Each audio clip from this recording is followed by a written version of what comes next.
lorsque l'évangile est prêché sous l'inspiration de l'esprit, ijambo ry'Imana rivuzwe rihumetswe n'umwuka wera elle opère comme un feu. rikora nk'umuriro Elle consume les mauvaises pensées. ritwika ibitekerezo bibi Elle consume les mauvaises pensées. ritwika ibitekerezo bibi Elle consume la maladie dans les corps. rikongora indwara mu Elle mubiri consume les œuvres des ténèbres. ritwika imirimo y'umwijima Elle consume les œuvres des Barungi. ritwika imirimo y'abarungi Elle consume les œuvres des Nyabingi. ritwika imirimo ya za nyabingi Elle consume les djinns. ritwika amajini Elle est un feu. n'umuriro La parole de Dieu est un feu. ijambo ry'Imana n'umuriro. Alléluia. Amen. C'est Dieu qui le dit. Imana nibivuga Ma parole n'est-elle pas comme un feu? ijambo ryanjye si umuriro. Si vous recevez la parole de Dieu mu gihe wakiriye ijambo ry'Imana avec foi, n'ukwizera vous ne recevez pas la paille. ntabwo muba wakiriye umurama, Vous recevez un feu. uba wakiriye umuriro Et son feu va brûler kandi umuriro uzatwika les plantations de Satan, imirimo ya satani, les œuvres de Satan, imirimo ya satani, la maladie, indwara, la sorcellerie, ubupfumu, l'occultisme, umdagu, l'enchantement, indagu, imitongero, le mauvais sort, imyuka mibi, les incantations, imitongero, les œuvres des ténèbres. imirimo y'umwijima. La parole de Dieu est comme un feu. ijambo ry'Imana ni nk'umuriro. Recevez le feu de la parole de Dieu. akira umuriro w'ijambo ry'Imana. Recevez le feu de la parole de Dieu. akira umuriro w'ijambo ry'Imana. Là où se trouve la maladie, ari indwara qu'elle soit consumée. itwikwe. Là où se trouve la pauvreté, ari ubukene qu'elle soit consumée. bibushe. Là où se trouve la sorcellerie, ari ubupfumu qu'elle soit consumée. kongoke. Là où se trouve l'occultisme, ari consumée. indagu, Toutes les œuvres ténèbres, imirimo yose y'umwijima, quelle qu'elle soit, uko iri kose, c'est la parole. ni ijambo, C'est la parole ni ijambo qui vient à bout des œuvres de Satan. rirangiza imirimo ya satani. Le Fils de Dieu est apparu umwana w'Imana yahishuwe afin de détruire les œuvres de Satan. kugira ngo atsembe imirimo ya Et satani. comment Jésus détruit les œuvres de Satan? yesu atsemba gute imirimo ya En satani? envoyant sa parole. ukohereza ijambo rye Parce qu'elle est un feu. kubera ko ni umuriro, Elle est un feu. ni umuriro. Là où elle passe, aho rinyuze cette parole, iryo jambo c'est le feu qui passe. ni umuriro uba utambutse. Et le feu de Dieu, ni umuriro w'Imana, le feu de Dieu kandi umuriro w'Imana consume utwika les plantations de Satan. Un vrai chrétien n'a pas besoin d'aller perdre son argent dans la psychologie. umukristo w'ukuri ntakeneye kujya kureba bariya baganga bavura indwara zo mu marangamutima, Même les psychiatres. bariya bavura indwara zo mu marangamutima. Parce que la parole de Dieu, kubera ko ijambo ry'Imana, la parole de Dieu, ijambo ry'Imana elle nous donne la santé spirituelle, riduha ubuzima buzira umuze bwo mu la mwuka, santé mentale mu marangamutima et la yacu santé physique. ndetse no mu mibiri yacu. Je vais vous révéler quelque chose. reka mbahishurire ikintu kimwe. Alléluia. Amen. Alléluia. Amen. Alors maintenant prends ta Bible. rero ufata bibiliya yawe, La puissance de la parole de Dieu. imbaraga z'ijambo ry'Imana, C'est ça le thème de notre enseignement. niwo mutwe w'ijambo tugiye Jérémie kuvuga. 23, 29. Yeremiya 23:29. kandi uwiteka arabaza ati mbese ijambo ryanjye ntirimeze nk'umuriro cyangwa nk'inyundo imenagura urutare? Ma parole n'est-elle pas comme un feu, dit l'Éternel, kandi uwiteka arabaza ati mbese ijambo ryanjye ntirimeze nk'umuriro et comme un marteau qui brise le roc. cyangwa nk'inyundo imenagura urutare? Donc nous allons voir brièvement rero tugiye kureba mu buryo bugufi les attributs de la parole de Dieu. ibiranga ijambo ry'Imana.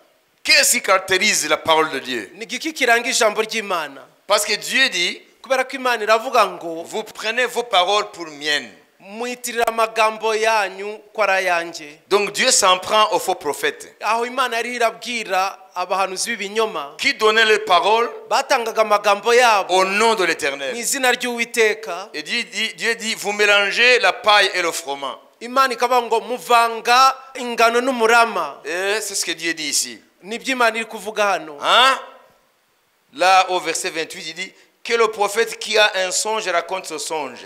umuhanuzi n'ufite icyo yarose ntakirotore, Et que celui qui a entendu ma parole rapporte fidèlement ma parole. kandi n'ufite ijambo ryanjye arivuge ibinyakuri. pourquoi mêler la paille au froment, dit l'Éternel. umurama uhuriye he n'ingano? Vous comprenez? Uwiteka avuze. mwabyumvise La parole de Dieu, ijambo ry'imana c'est le froment, n'ingano c'est le blé. n'ingano Et les paroles des hommes, kandi amagambo y'abantu nayo Dieu les comptait comme de la paille. imana yafata nk'umurama. Quelle est la différence entre la paille et le froment? hagati y'umurama n'ingano itandukaniro rimeze rite? Non seulement la substance est différente, ntabwo ikibigize bitandukanye gusa, ça veut dire la substance de la paille et du froment, c'est différent, imiterere y'ingano n'umurama biratandukanye, mais il y a aussi la valeur. ariko nanone hari agaciro. La valeur du froment, elle est différente de la valeur de la paille. agaciro k'ingano gatandukanye n'agaciro k'umurama, Parce que la paille, après, ça devient du foin.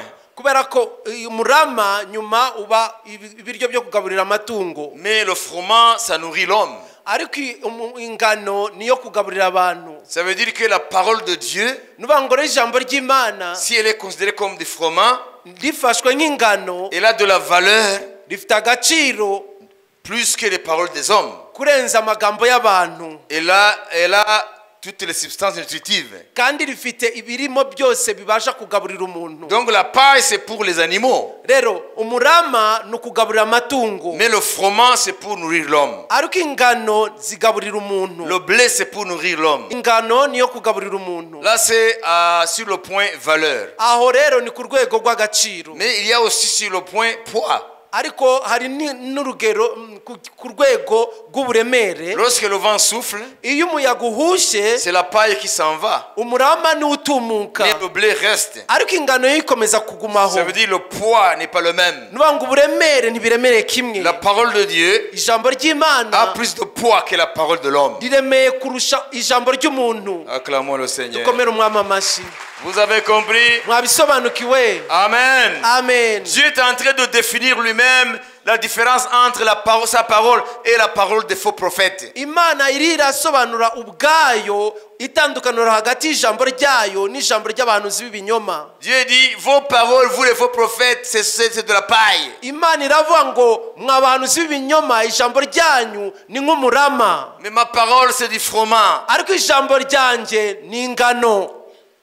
Tous ceux à qui vous donnez vos paroles, abo muha amagambo yanyu bose au nom de mu l'Éternel, izina ry'uwiteka, vous êtes en train de nuire à leur santé. muriho murangiza ubuzima bwabo, Parce que la paille, c'est pour les animaux. kubera ko umurama wagenewe amatungo, Ce n'est pas pour l'homme. ntabwo wagenewe abantu. Ma parole nourrit l'homme. amagambo yanjye agaburira abantu, Ma parole nourrit l'homme. amagambo yanjye agaburira umuntu. L'homme ne vivra pas du pain seulement, umuntu ntabwo azatungwa n'umugati gusa, mais de chaque parole qui sort de la bouche de Dieu. ariko n'ijambo ryose riturutse mu kanwa k'uwiteka. La parole de Dieu, véritablement, c'est de la nourriture. ijambo ry'imana by'ukuri ni ibiryo. Après avoir établi la différence, nyuma y'uko imana ishyizeho itandukaniro y'ibyo byombi, les paroles des faux prophètes amagambo y'abahanuzi b'ibinyoma et sa parole, n'ijambo ryayo, maintenant il va commencer à démontrer combien sa parole est efficace. noneho igiye gutangira kugaragaza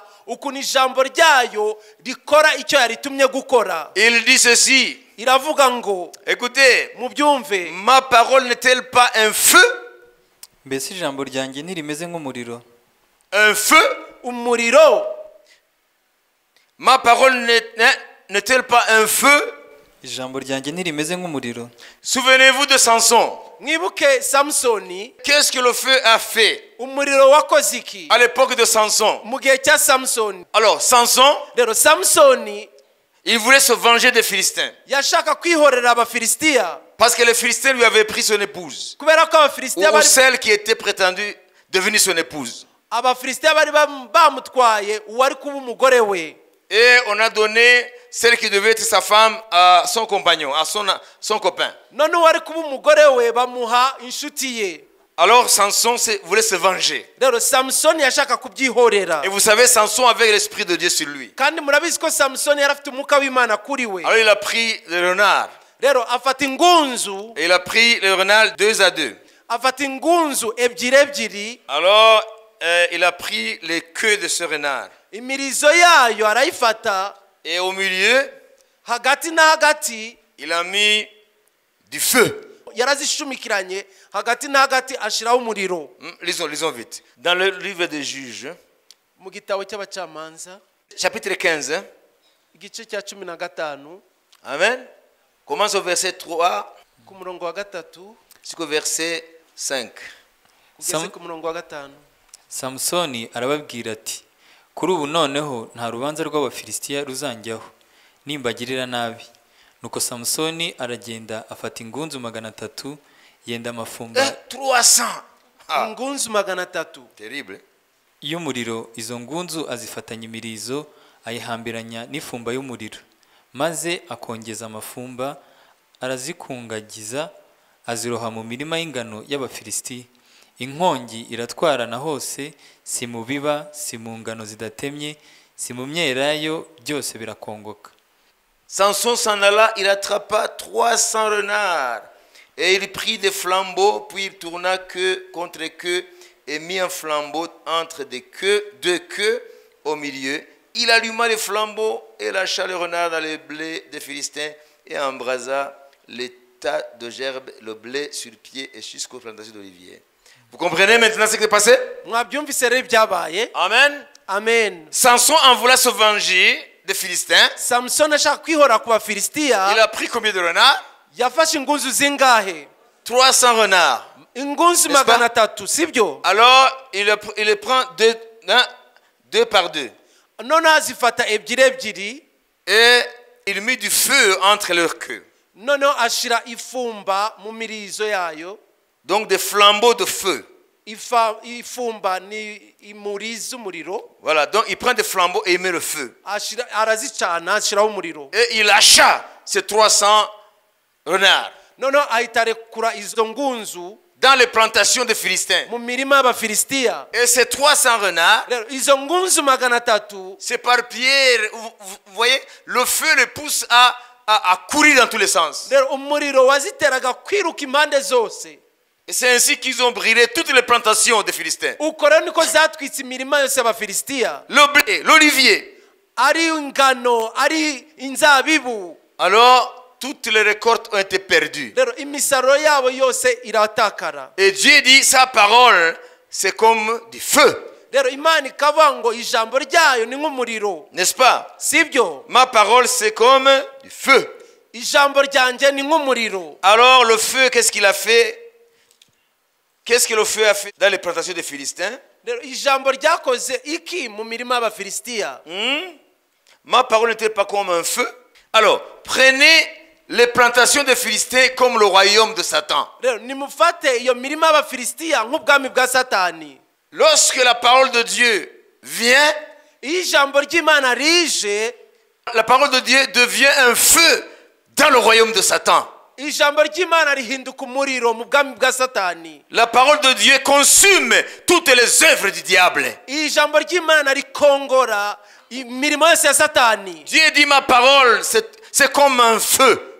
Imana iravuga ngo ijambo ryanjye ni nk'umuriro. Comme le feu de ce renard lâché par Samson a brûlé les plantations des Philistins. Nk'uko umuriro w'izo ngunzu zarekuwe na Samsoni zatwitse imirima y'Abafilisitiya. Ainsi la parole de Dieu, lorsqu'elle est lancée, Uko niko ijambo ry'Imana iyo rirekuwe, lorsqu'elle est prononcée, iyo rivuzwe, lorsqu'elle est proclamée, iyo ryatuwe, lorsqu'elle est prédite, iyo ribwirijwe, elle devient comme un feu.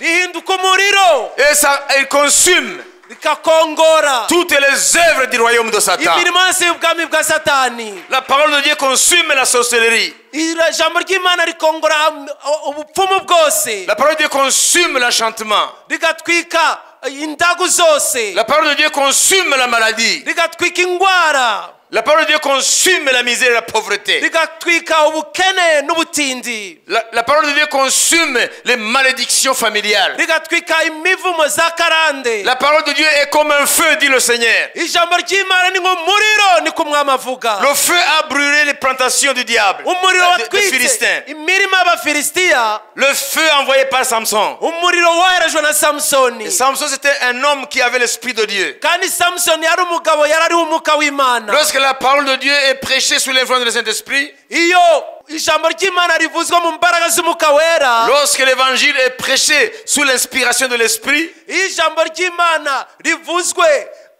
rihumetswe n'umwuka wera, elle opère comme un feu. rikora nk'umuriro, Elle consume les mauvaises pensées. ritwika ibitekerezo bibi, Elle consume les mauvaises pensées. ritwika ibitekerezo bibi, Elle consume la maladie dans les corps. rikongora indwara mu Elle mubiri, consume les œuvres des ténèbres. ritwika imirimo y'umwijima, Elle consume les œuvres des Barungi. ritwika imirimo y'abarungi, Elle consume les œuvres des Nyabingi. ritwika imirimo ya za nyabingi, Elle consume les djinns. ritwika amajini. Elle est un feu. Umuriro, La parole de Dieu est un feu. ijambo ry'Imana ni umuriro.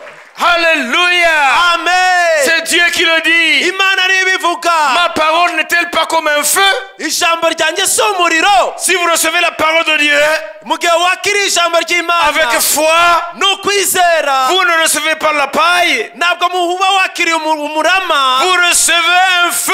uba wakiriye umuriro, Et son feu va brûler kandi umuriro uzatwika les plantations de Satan, imirimo ya Satani, les œuvres de Satan, imirimo ya Satani, la maladie, indwara, la sorcellerie, ubupfumu, l'occultisme, umdagu, l'enchantement, indagu, imitongero, le mauvais sort, imyuka mibi, les incantations, imitongero, les œuvres des ténèbres. imirimo y'umwijima. La parole de Dieu est comme un feu. Ijambo ry'Imana ni nk'umuriro. Recevez le feu de la parole de Dieu. Akira umuriro w'ijambo ry'Imana, Recevez le feu de la parole de Dieu. akira umuriro w'ijambo Là ry'Imana, où se trouve la maladie, ari indwara qu'elle soit consumée. itwikwe, Là où se trouve la pauvreté, ari ubukene qu'elle soit consumée. bibushe, Là où se trouve la sorcellerie, ari ubupfumu qu'elle soit consumée. bukongoke, Là où se trouve l'occultisme, ari consumée. indagu, Toutes les œuvres des ténèbres, imirimo yose y'umwijima, quelle qu'elle soit, uko iri kose, c'est la parole. ni ijambo, C'est la parole ni ijambo qui vient à bout des œuvres de Satan. rirangiza imirimo ya Satani. Le Fils de Dieu est apparu Umwana w'Imana yahishuwe afin de détruire les œuvres de Satan. kugira ngo atsembe imirimo ya Et Satani. comment Jésus détruit les œuvres de Satan? Yesu atsemba gute imirimo ya En Satani? envoyant sa parole. Ukohereza ijambo rye, Parce qu'elle est un feu. kubera ko ni umuriro, Elle est un feu. ni umuriro, Là où elle passe, aho rinyuze cette parole, iryo jambo c'est le feu qui passe. ni umuriro uba Et le utambutse, feu de Dieu, ni umuriro w'Imana, le feu de Dieu kandi umuriro w'Imana consume utwika les plantations de Satan, imirimo ya Satani, les plantations des Philistins. imirimo y'Abafilisitiya. Satan en l'occurrence. Satani niwe uvugwaho. Alléluia. Amen. Qui croit en cela? Ninde wizera ibyo? Alléluia. Ce n'est Amen. pas quelque chose qui vient de l'homme. Ntabwo ari ikintu giturutse ku muntu, kiba giturutse ku muntu. C'est Dieu qui l'a dit. Ni Imana yabivuze. Ma parole n'est-elle pas comme un feu? Ijambo ryanjye si umuriro, si umuriro, Feu. umuriro. Amen. Réjouissez-vous devant la parole de Dieu. Munezererwe imbere y'ijambo ry'Imana. Alléluia. Amen. Vous savez ce que Jérémie avait dit? Jérémie, Yeremiya ce qu'elle avait dit? ibyo yavuze, Écoutez, mwumve. Jérémie qui était un prophète dans un temps difficile, Yeremiya yari umuhanuzi mu bihe bigoye. il a dit, Yavuze ibi. parce que Dieu l'a envoyé devant une grande opposition. Imana yamwohereje ahantu hari uguhangana gukomeye. Et il dit, Aravuga ibi. lorsque je dis, je ne profiterai plus en son nom, je ne parlerai plus à son nom, Iyo mvuze ngo sinzongera kuvuga mu izina rye, il y a un feu qui me consume à l'intérieur. hari umuriro uzamuka imbere muri jye. Et je me trouve en train de proclamer la parole de l'Éternel. Mwumva ndiho ndavuga ijambo ry'Uwiteka. Si le feu de Dieu s'allume en toi, Iyo umuriro w'Imana ucanye muri wowe, le feu de Dieu dans tes entrailles, umuriro w'Imana mu nda yawe, le feu de Dieu dans tes tripes, umuriro w'Imana mu nda yawe, tu ne peux pas rester bouche bée.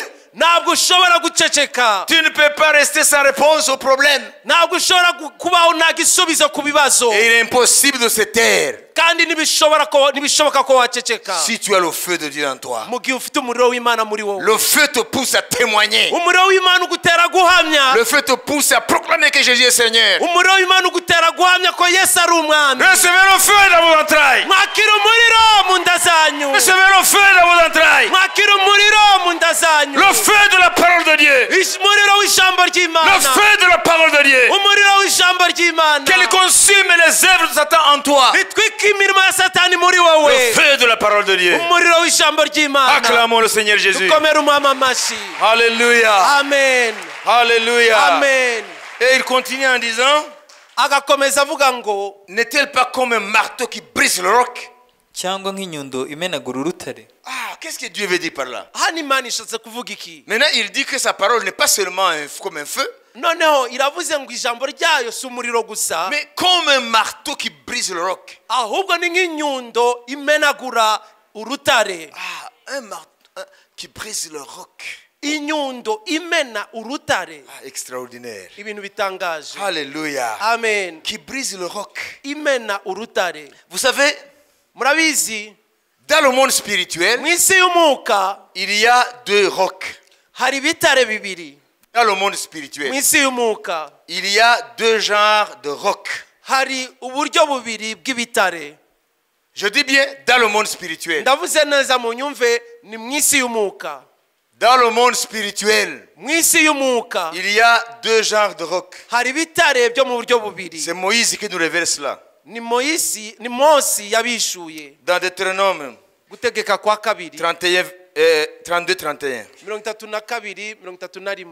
kuko igitare cya ba bandi kidahwanye n'icyacu, nubwo ababisha bacu ubwabo ari bo baca urubanza rw'ibyo.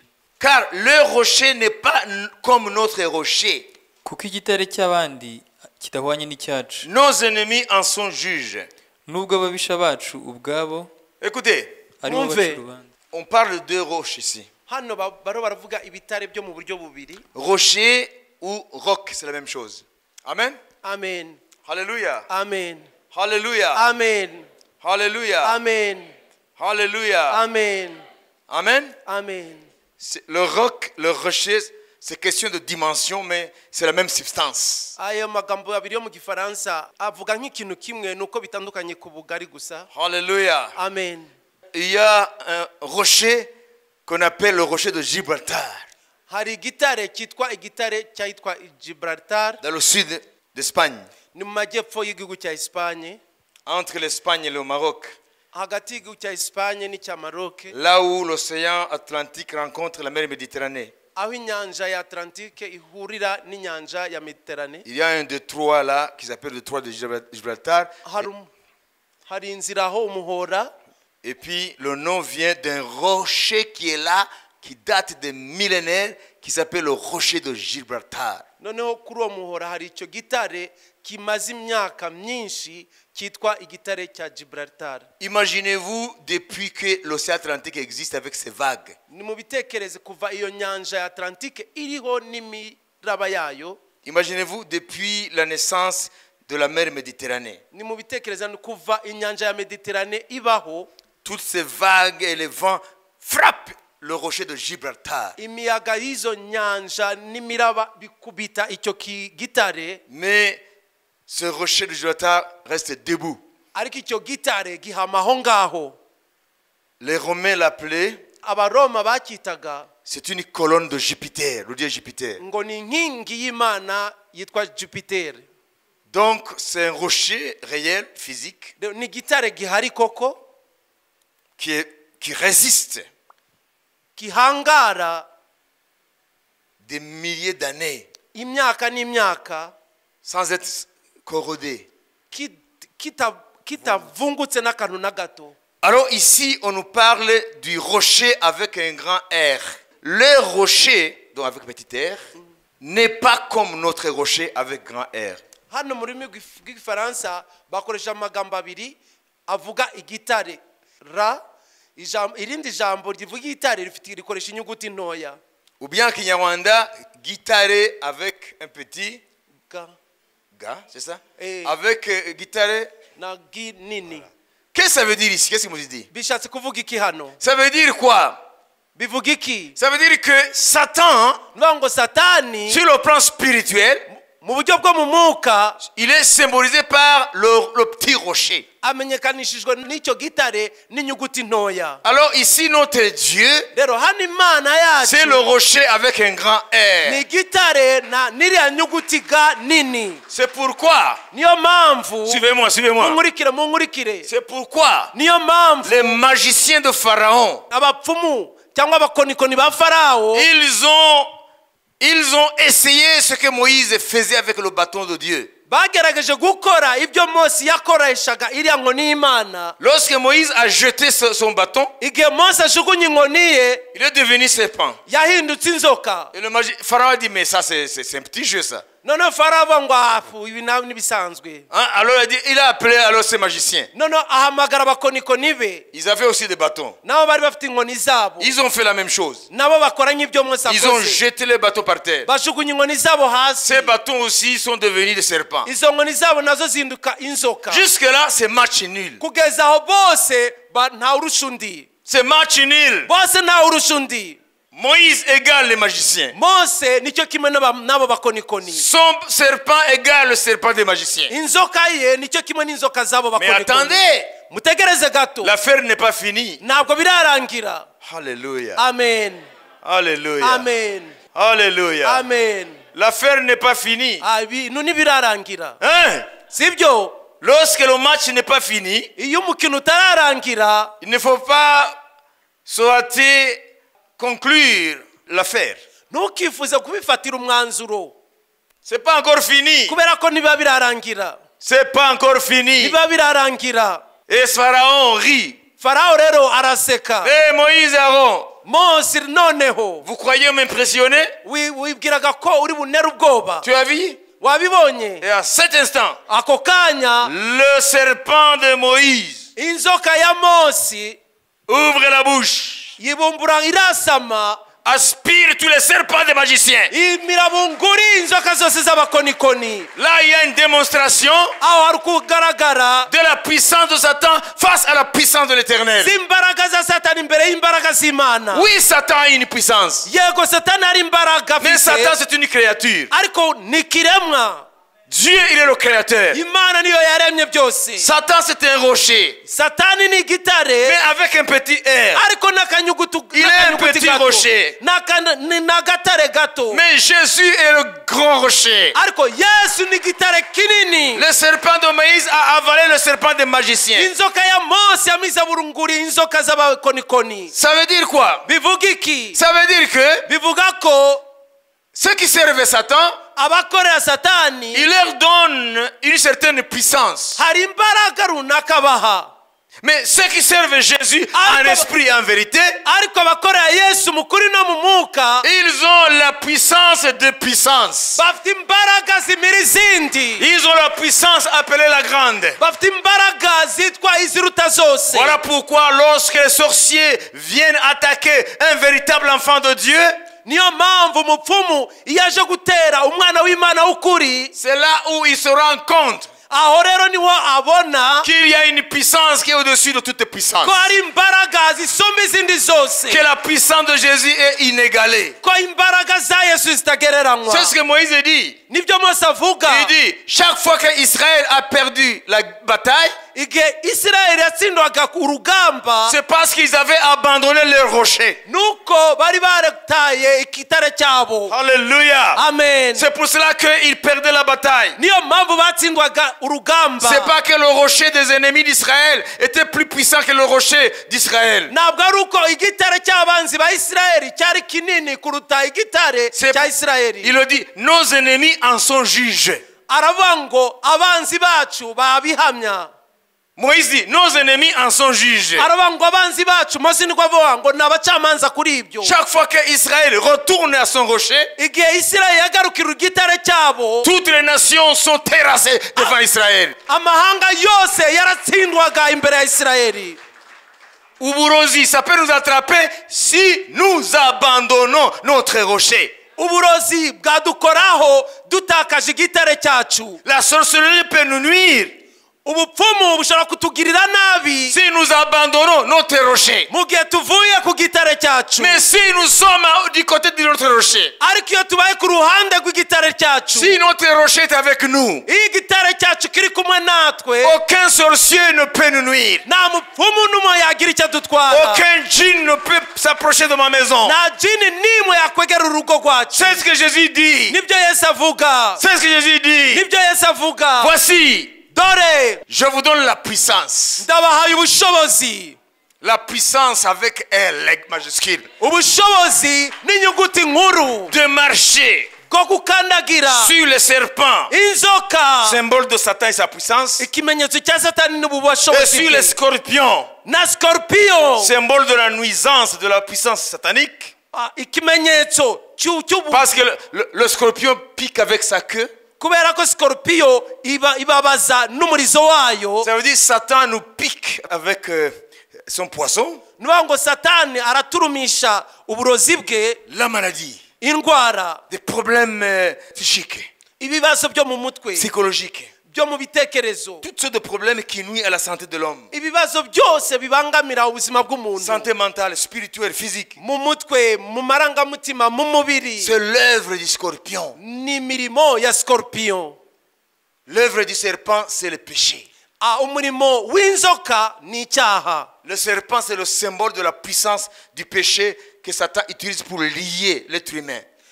Inzoka ni ikimenyetso cy'icyaha satani akoresha gufunga abantu, Lié. guhambira abantu. Souvenez-vous de la Genèse. Mwibuke itangiriro, Le serpent a trompé Adam et Ève. ya nzoka yashutse Adamu na Et ils Eva, ont péché. noneho baracumura. Mais le scorpion, ariko scorpion c'est la puissance de nuisance de Satan par la maladie, par des problèmes qui détériorent notre santé. ni imbaraga satani akoresha mu kugira abantu nabi, akoresheje indwara n'ibindi bibi byinshi. Mais Jésus nous dit, ariko Yesu aratubwira ngo voici, dore je vous ai donné la puissance nabahaye imbaraga de marcher zo kukandagira sur le serpent.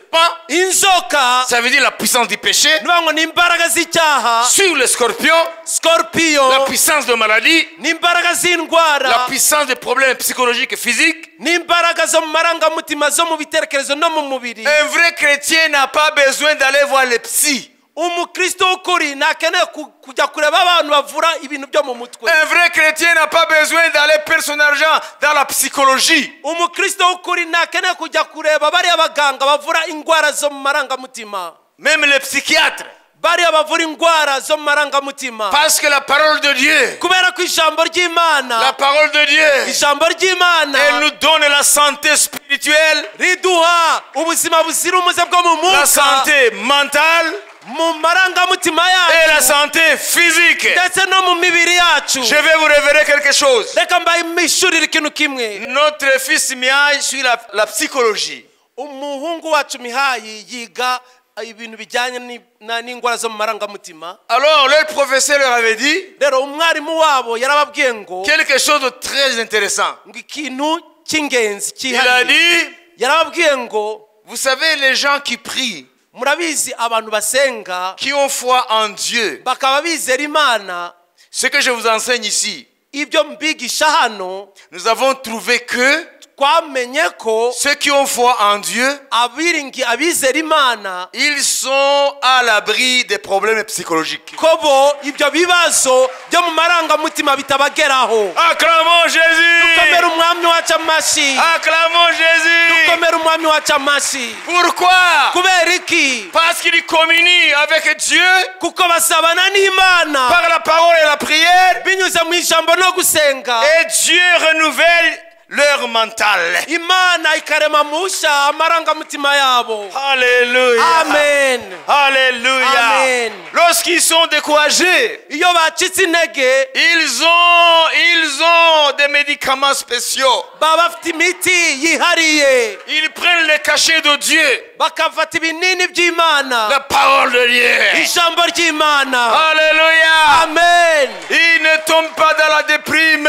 ntabwo biheba. Un chrétien déprimé, umukristo wihebye c'est qu'il n'a pas pris ses cachets. nuko atafashe imiti ye, Il n'a pas pris ses médicaments. ntabwo yafashe imiti ye. Si tu te lèves avec des cafards, nubyuka des idées noires, wumva utaguwe neza, ici, ukumva mu mutwe birijimye, mais prends les cachets du matin. fata bya binini bya mu gitondo, C'est la parole de Dieu. ijambo ry'Imana. Avale, avale, avale. miragura miragura miragura Avale, avale, avale. miragura miragura. Lis Matthieu 28, 20. Soma Matayo 28:20. Je suis avec toi ndi kumwe nawe tous les jours iminsi yose jusqu'à la fin des temps. kugeza ku mpera y'ibihe. Jésus est avec toi ce matin. Yesu ari kumwe nawe guhera iki gitondo. Lis, prends les cachets de Dieu. miragura bya binini Prends by'Imana. les comprimés. miragura ibinini by'Imana. Prends, avale. bimiragure. Alléluia. Amen. Il y a là des comprimés contre la dépression. hari ibinini bivura ingwara yo kwiheba. Alléluia. Amen. Alléluia. Amen. Si tu as des problèmes d'argent, niba ufite ikibazo cy'amafaranga et c'est ça qui te plonge dans la dépression, akaba aricyo cyatumye wiheba, avant les comprimés, miragura bya binini. il y a une parole qui est là. hari ijambo riri hariya, L'Éternel te dit, umwami akakubwira ngo je ne t'abandonnerai point. uwiteka akakubwira ngo sinzigera Je ne te nguhana, délaisserai point. ntabwo nzaguhana. Alléluia. Amen. Tu sauras qu'il est avec toi. uzamenya ko ari kumwe nawe. Et il dit, akavuga ngo les lionceaux peuvent avoir faim, ibyana by'intare byagira inzara mais ceux qui se byasonza, confient en moi, ariko abanyiringiye dit jewe l'Éternel, uwiteka niko avuza, ils ne manqueront de rien. ntacyo bazamburana. Ça, c'était un comprimé. icyo ni kinini, C'était un comprimé kinini contre la dépression, kirwanya kwiheba, contre la déprime. kirwanya kwiheba. Alléluia. Amen. Si tu sembles sentir ici des problèmes en croyant que quelqu'un a trafiqué contre toi quelque part, niwumva gutyo ukiyumvamo ibibazo kugira ngo hari umuntu yagutongereyeho ibintu yakuroze, mais il faut dire, uzahita uvuga il ne faut ngo pas t'attarder. Est-ce que c'est Matthieu? Est-ce que c'est Luc? Est-ce que c'est Immaculé? Non. ntuzigere utinda uvuga ngo ni Matayo se, ni Luka, ni Makurata se. Non. Oya, Là, il y a un antidote ici. hano harimo umuti, Il y a hano un médicament. harimo ikinini, Il y a un médicament pour ça. harimo umuti ugivura. Jean te donne le médicament. Yohana araguha umuti. Voici, Dore le Fils de Dieu est apparu umwana w'Imana yahishuwe afin de détruire les œuvres du diable. kugira ngo atsembeho imirimo ya Et tu Satani. vas dire, None uzavuga ngo si c'est quelque chose qui vient du monde occulte, niba ari ikintu kivuye mu bapfumu, hein, si c'est les sorciers, les marabouts, abapfumu, abakonikoni, ça ne m'intéresse pas de savoir qui. ntacyo bimbwiye kumenya uwo ari we. Ce qu'il me faut, c'est le médicament. Icyo nkeneye gusa ni muti. Au nom de Jésus, Mu izina rya Yesu, disparaît. genda.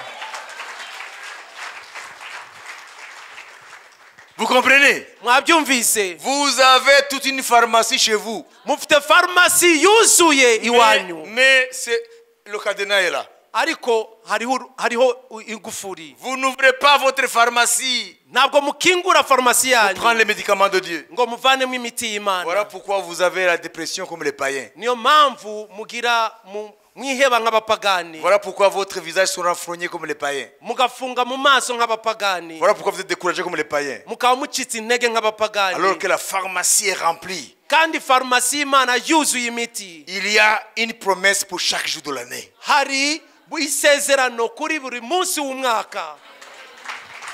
Alléluia. Amen. Est-ce que vous y croyez? Murabyizera?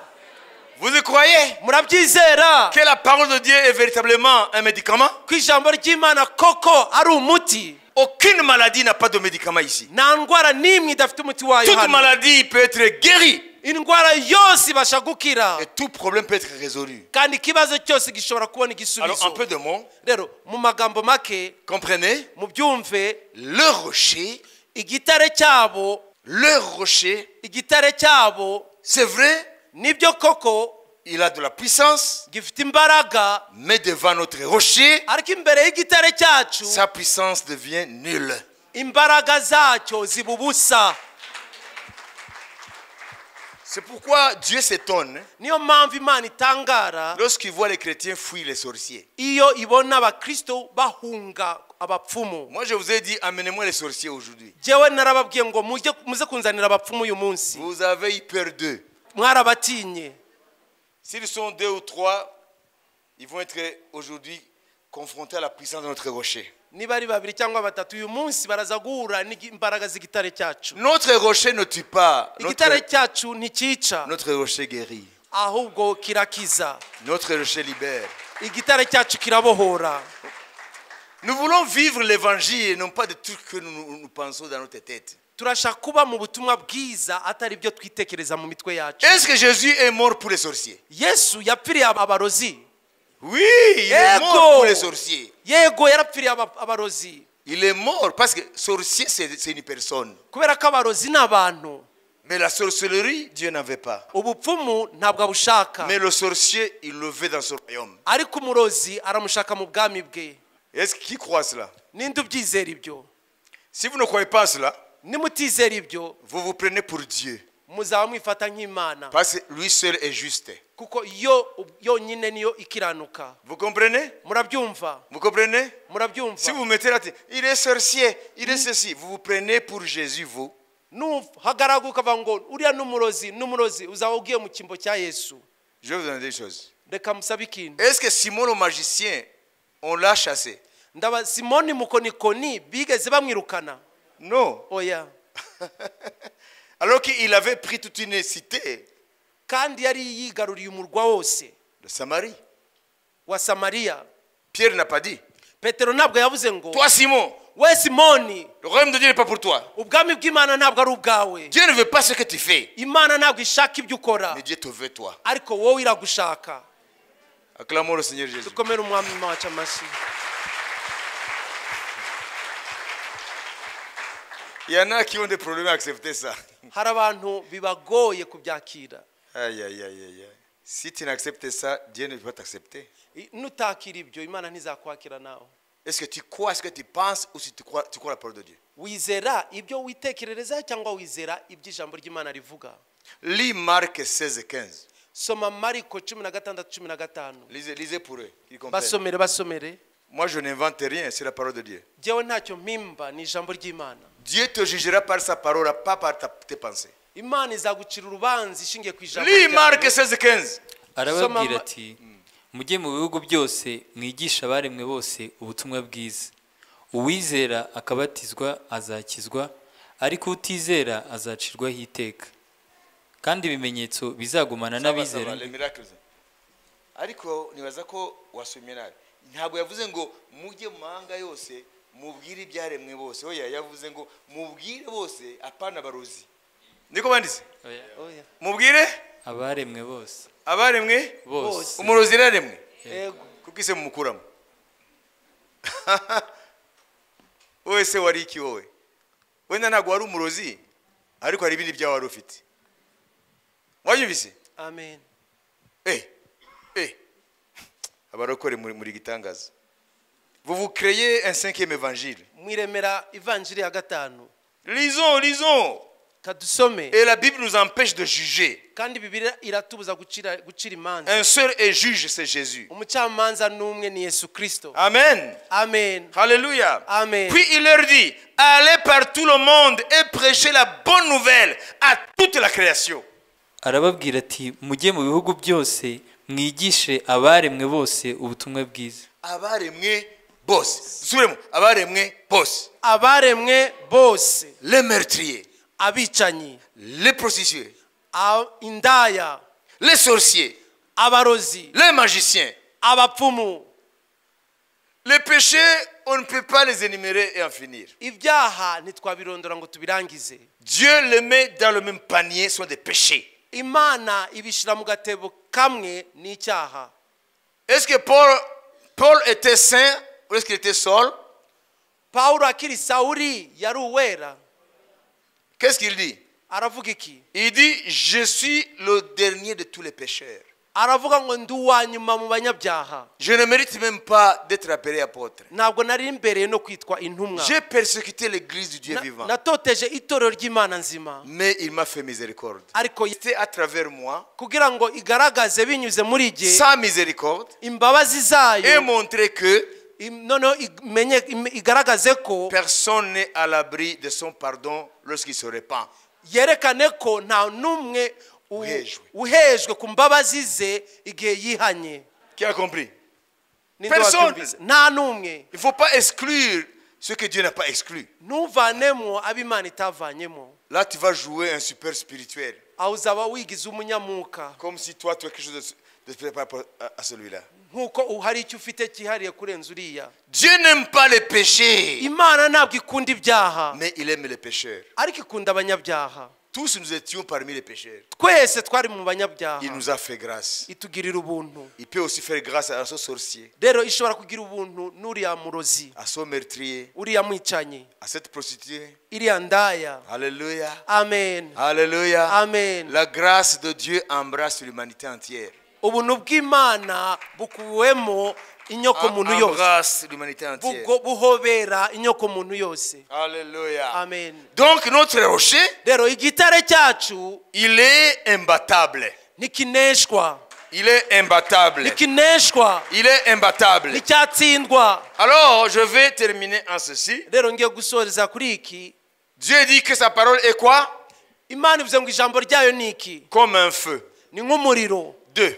Icya kabiri, Comme un marteau nk'inyundo qui brise le roc. imena igitare. Suivez, suivez, suivez. Mukurikire. Lorsque la parole de Dieu est prêchée, Iyo ijambo ry'Imana ribwirijwe, parce qu'il est marteau, kubera ko ari inyundo, il va chercher là où se trouvent les petits rocs là, ishakisha ahantu hose hari twa tutare duto pour cogner. kugira ngo itumenagure. Quels sont ces petits rochers? Utwo dutare tw'inyuguti ntoya n'utuhe? Avec leur chef, un petit rocher, mais qui est le rocher de ces petits rochers? N'umukuru w'utwo dutare nawe ni igitare cy'akanyuguti gato. Ça veut dire la parole de Dieu lorsqu'elle est prêchée, Rero ijambo ry'Imana iyo riravugwa, si elle est marteau, iyo ari inyundo elle koko, cherche les têtes des démons rishakisha imitwe pour y'abadayimoni cogner, ikayimenagura, cogner, menagura, cogner. ikayimenagura. La parole de Dieu est un marteau. Ijambo ry'Imana ni inyundo, Il cogne les rocs. rimenagura Les ibitare, rocs sont les têtes des démons. ibitare n'imitwe y'abadayimoni. Dieu dit ma parole est un marteau qui cogne les rocs. Imana iravuze ngo ijambo ryanjye ni inyundo imenagura ibitare. Pas seulement cogner, Ntabwo ari ukumena gusa, briser les rocs. ni ukumenagura, guhindura ubuvungukira. La parole de Dieu brise les têtes des démons. Ijambo ry'Imana rimenagura imitwe y'abadayimoni. Est-ce que vous recevez ça? Muri kubyakira, murabyakira. Si vous prenez les démons comme des rocs, Nimufata abadayimoni nk'ibyo bitare, alors appelez le marteau de Dieu. rero hamagara inyundo C'est y'Imana. la parole de Dieu. Niryo jambo ry'Imana Va cogner les démons. rizamenagura abadayimoni. Est-ce que vous avez compris? Mwabyumvise? Il reste maintenant une autre caractéristique de la parole de Dieu. Hasigaye rero ikindi Un autre attribut. ikindi kitirirwa ijambo ry'Imana. Hébreux chapitre 4 verset 12-13. Ça c'est très important. Ikintu ni cy'ingenzi. Abaheburayo 4, Cet enseignement est très important. izi nyigisho ni ingenzi. amen. Amen. kuko ijambo ry'Imana ari rizima, rifite imbaraga kandi rikagira ubugi buruta ubw'inkota zose, rigahinguranya ndetse kugeza ubwo rigabanya ubugingo n'umwuka, rikagabanya ingingo n'umusokoro, kandi rikabangukira kugenzura iby'umutima wibwira ukagambirira. Nta cyaremwe kitagaragara imbere yayo, ahubwo byose bitwikurura nk'ibyambaye ubusa mu maso y'izatubaza ibyo twakoze. Amen. Amen. Vite, vite. Vuba vuba. La parole de Dieu, Dieu l'appelle une épée tranchante, plus qu'une épée à double tranchante, ça veut dire une épée ordinaire. Ijambo ry'Imana ravuze ngo ijambo ry'Imana ni inkota y'ubugi habiri iruta izindi nkota zose. Car la parole de Dieu est vivante et efficace. kuko ijambo ry'Imana ari rizima, rifite imbaraga. Elle est vivante, elle est efficace.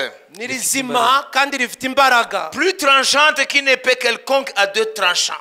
kandi rikagira ubugi buruta ubw'inkota zose. Comprenez?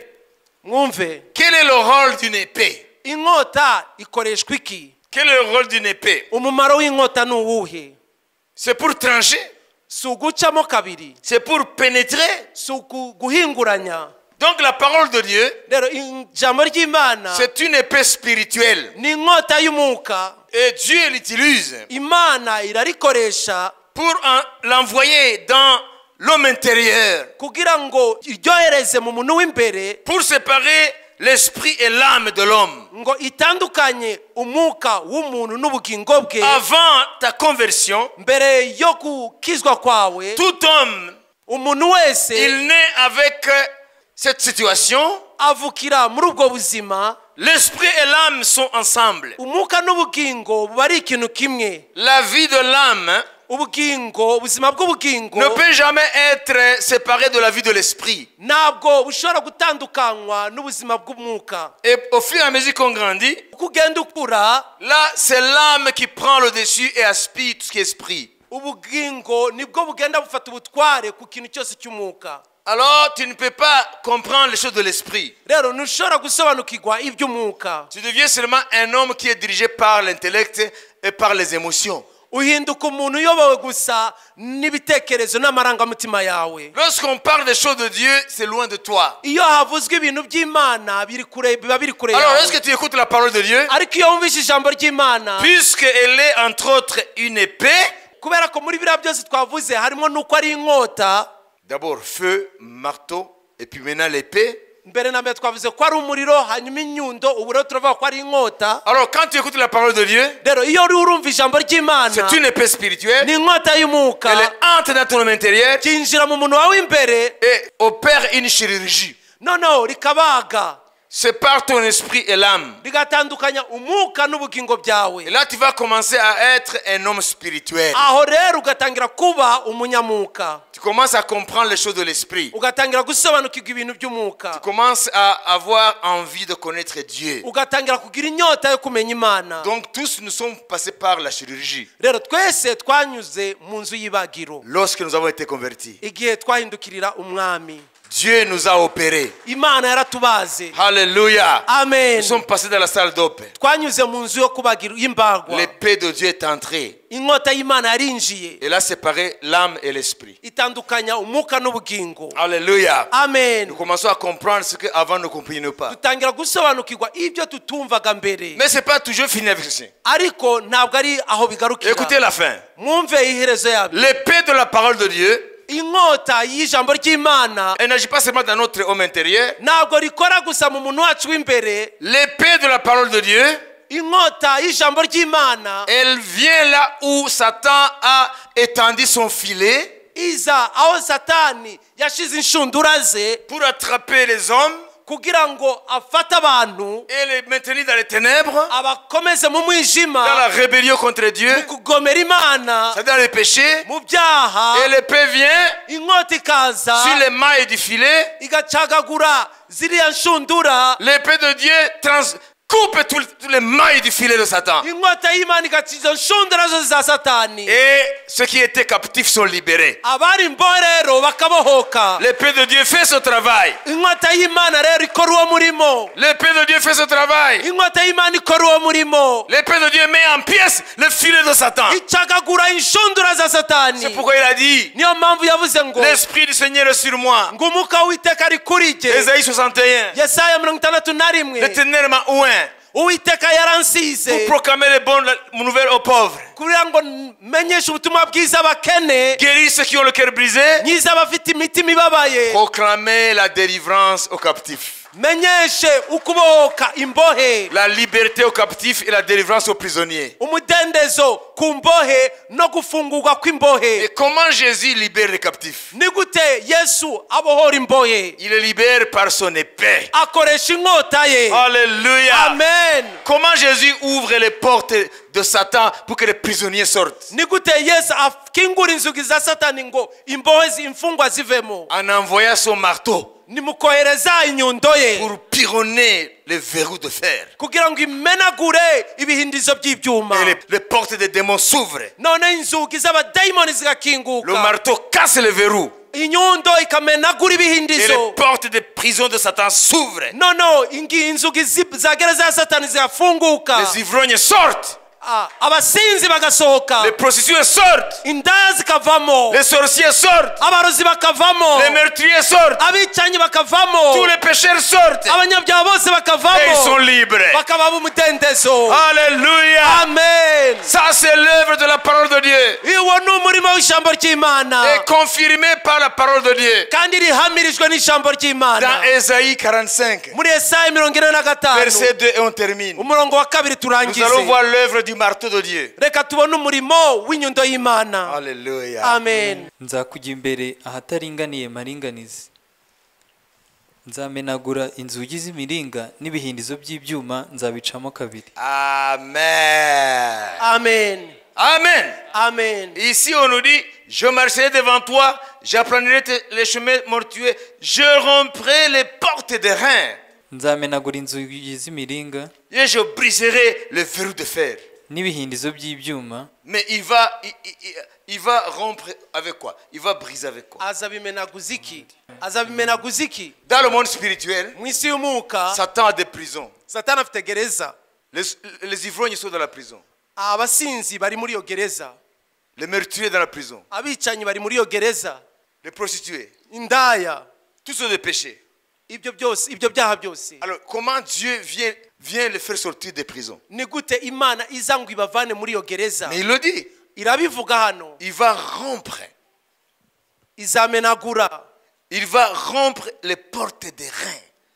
Ça veut dire, les prisons de Satan, ce ne sont pas des prisons fermées par des portes en bois. nuvuga ngo gereza za satani ntabwo zifungishijwe n'inzugi z'imbaho, Non, c'est des portes des reins. ni inzugi z'imiringa, Pour être sûr qu'ils ne sortiront jamais de là. kugira ngo abe nta gushidikanya ko batazavamo. Alors Dieu envoie le marteau de la parole de Dieu. Rero imana ikohereza inyundo y'ijambo ryayo Car c'est le verrou des portes des reins. ikamenagura izo nzugi z'ibyuma, Et Dieu envoie sa parole. ikohereza ijambo ryayo. Il brise le verrou de feu. Ça veut dire que les portes sont de reins nuvuga ngo inzugi ni iz'imiringa, et les verrous sont de fer. hanyuma ibihindizo ni ibyuma. Ça, c'est quelle prison ça? Iyo gereza ni bwoko ki? Satan a des prisons Satani afite gereza dans le monde mu spirituel. isi y'umwuka. L'amertume, Ubusharire c'est une prison. ni gereza. Combien de gens veulent se libérer de l'amertume mais n'arrivent pas? Ni bangahe bashaka kwiyambura ubwo busharire ariko ntibabibone? La haine, Urwangano c'est une prison. ni gereza. Haïr les gens sans cause, Ukanga abantu nta mpamvu c'est une prison. ni gereza. Des convoitises, Amarari c'est une prison. ni gereza. Il y a beaucoup de prisons. Hari gereza nyinshi. Les ivrognes sont dans des prisons. Abasinzi bari muri gereza, Les agenteurs dans les prisons. bari muri gereza.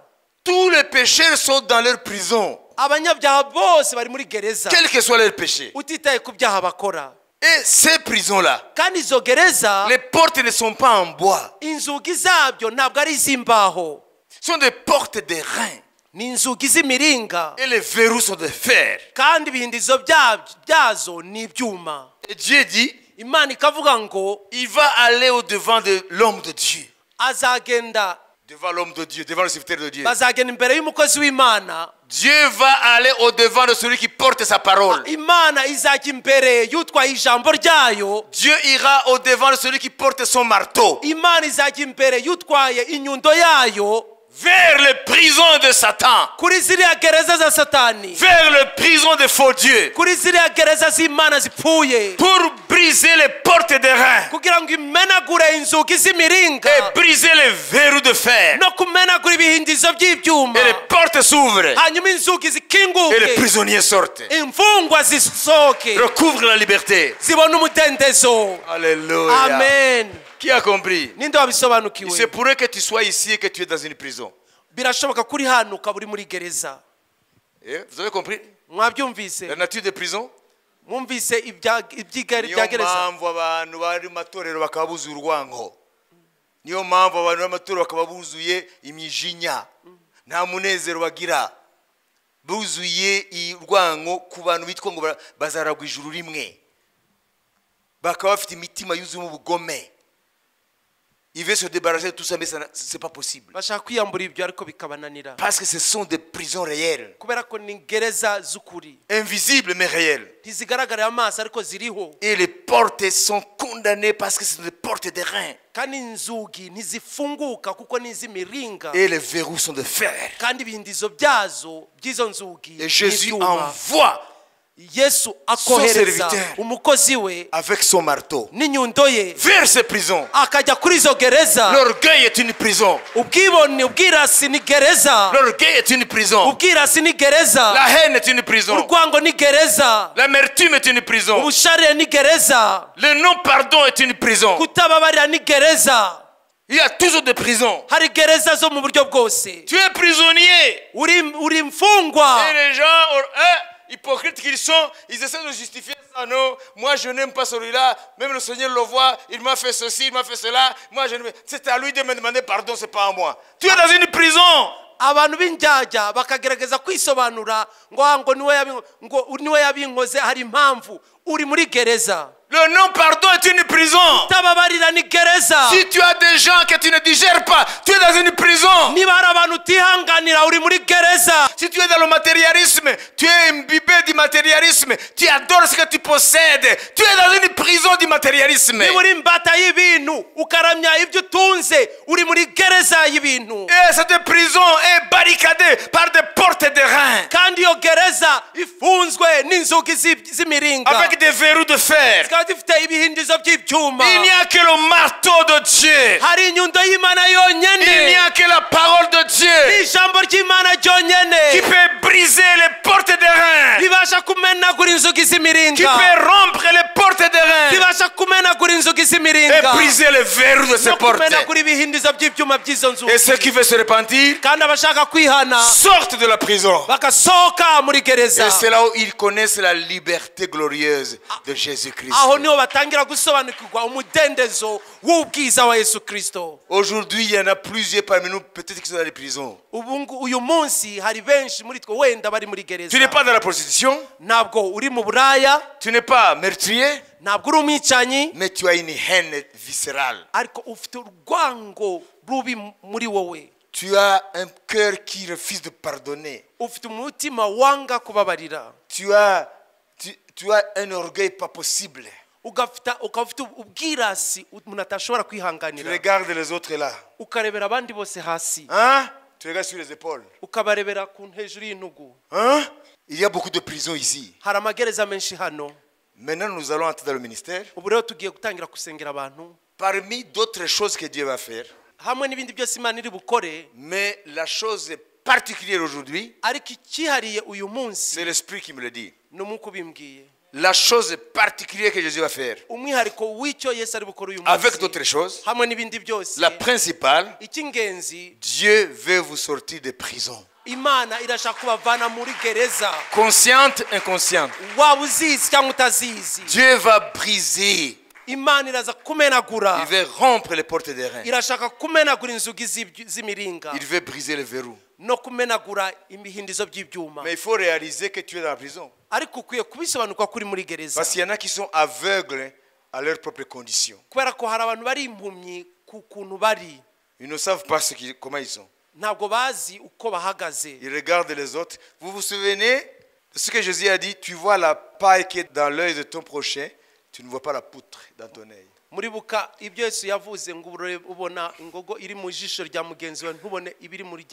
Ça veut dire, tu vois la paille, elle est petite, n'est-ce pas? Mais en toi, il y a une poutre. Mais là, tu vois la paille. Nous aimons voir ce qui ne va pas chez les autres. Et nous ne regardons pas à nous. Est-ce que tu pardonnes facilement à ceux qui t'offensent? Est-ce que tu n'as pas des gens à qui tu en veux en mourir, difficile de les bénir, difficile de leur souhaiter du bien?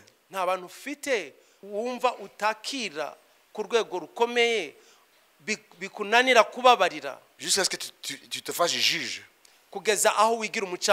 Alors qu'un seul est juste, c'est Jésus. Dieu veut briser aujourd'hui. Il veut rompre les portes des reins et briser les verrous. Qui croit ça?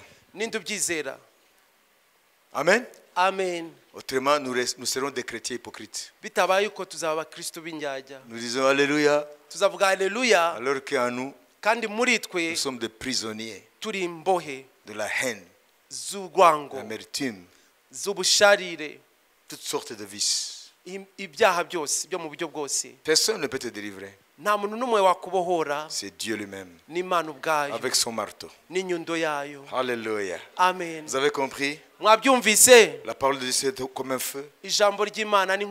C'est comme un marteau. ni nk'inyundo, c'est comme une épée. ni nk'inkota. Alors, c'est comme ça que Dieu agit dans sa parole, Uko niko Imana ikora n'ijambo ryayo pour pourvoir à nos besoins, kugira ibashe gusubiza ibyifuzo pour nous byacu, venir au secours. kugira ngo ize kudutabara. Qui veut être touché par Dieu? Ninde ushaka gukorwaho n'Imana? Vous voulez être touché par Dieu? Urashaka gukorwaho n'Imana? Levez-vous maintenant. Muhaguruke noneho. Alléluia. Amen. Alléluia. Amen. Montre à Jésus ta prison. Uyereke Yesu. Tu dis, Seigneur, je suis dans une prison. Uvuga uti mwami ndi muri gereza. Envoie ton marteau. Ohereza inyundo yawe. Envoie ton marteau. Ohereza inyundo yawe. Sors-moi de cette prison. Umvane muri iyi gereza. Tu montres au Seigneur ta prison. Wereke umwami gereza yawe urimo. Romps les portes des reins. Menagura inzugi z'ibihindizo. Brise les verrous de fer. Menagure ibindizo by'ibyuma. Je ne veux plus être dans la prison de Satan. Ntabwo nshaka gukomeza kuba muri gereza ya Satani. Prison de la haine. Gereza y'urwango. Prison de la convoitise. Gereza y'amarari. La prison de l'amertume. Gereza y'ubusharire. Prison de nos pardons. Gereza yo kutababarira. Manque d'amour. Kudakunda. Être juge. Kuba umucamanza. Être aveugle à ma misère personnelle. Kuba impumyi ku bukene bwanjye bwite. Alors maintenant nous allons prier. Rero tugiye gusenga. Alléluia. Amen. Il se pourrait que tu sois ici et que tu n'es pas encore sauvé. Birashoboka ko uri hano ukaba utarakizwa. Tu es ici mais tu n'as jamais reçu Jésus comme Seigneur. Uri hano ukaba utarigeze na rimwe wakira Yesu nk'umwami n'umukiza. C'est vrai, Jésus va te sortir de la prison. Yego Yesu koko ari bugusore muri gereza. Si tu es malade, il va te guérir. Niba urwaye aragukiza. Si tu pratiques des œuvres de ténèbres, il va te pardonner, te libérer. Ukaba hari imirimo y'umwijima ukora araza kukubabarira akubohore. La sorcellerie, l'enchantement, ubupfumu, uburozi, la divination, guterekera. ça s'appelle des œuvres occultes. Ibyo byitwa imirimo y'ubupfumu. Il va te libérer. Arakubohora. Mais avant tout, ariko mbere ya byose il faut d'abord venir lui demander pardon. Ugomba kuza hano ukamusaba imbabazi. Donc j'appelle tous ceux qui ne sont pas encore nés de nouveau, qui n'ont pas reçu Jésus dans leur vie. Peut-être qu'ils ont une religion seulement, de venir ici devant et on va prier pour eux pour qu'ils reçoivent le salut en Jésus-Christ. Ndahamagara mbere na mbere abo bose batarakira Yesu nk'umwami n'umukiza bazana imbere bakire Yesu nk'umwami n'umukiza. Mais on va continuer. Ariko turaza gukomeza. Si c'est toi, tu vas venir ici mais pendant que nous prions pour les autres. Niba ari wowe utarakira Yesu nk'umwami n'umukiza urazana imbere mu gihe turi gukomeza gusengera. Maintenant nous allons prier pour les œuvres du diable. Ubwo tugiye gusengera iyo mirimo ya Satani. Toutes les œuvres de Satan. Imirimo yose ya Satani.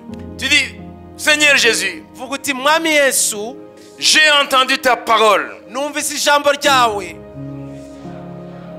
Je veux ton aide. Ndashaka ubufasha bwawe.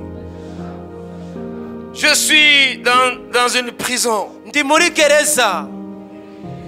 Viens Seigneur. Ngwino mwami. Viens me libérer. Ngwino unabare. Je veux être libre. Ndashaka kuba umudendezo. Dans mes pensées. Mu mitekerezo byanje. Dans mes émotions. Mu marangamutima yanje.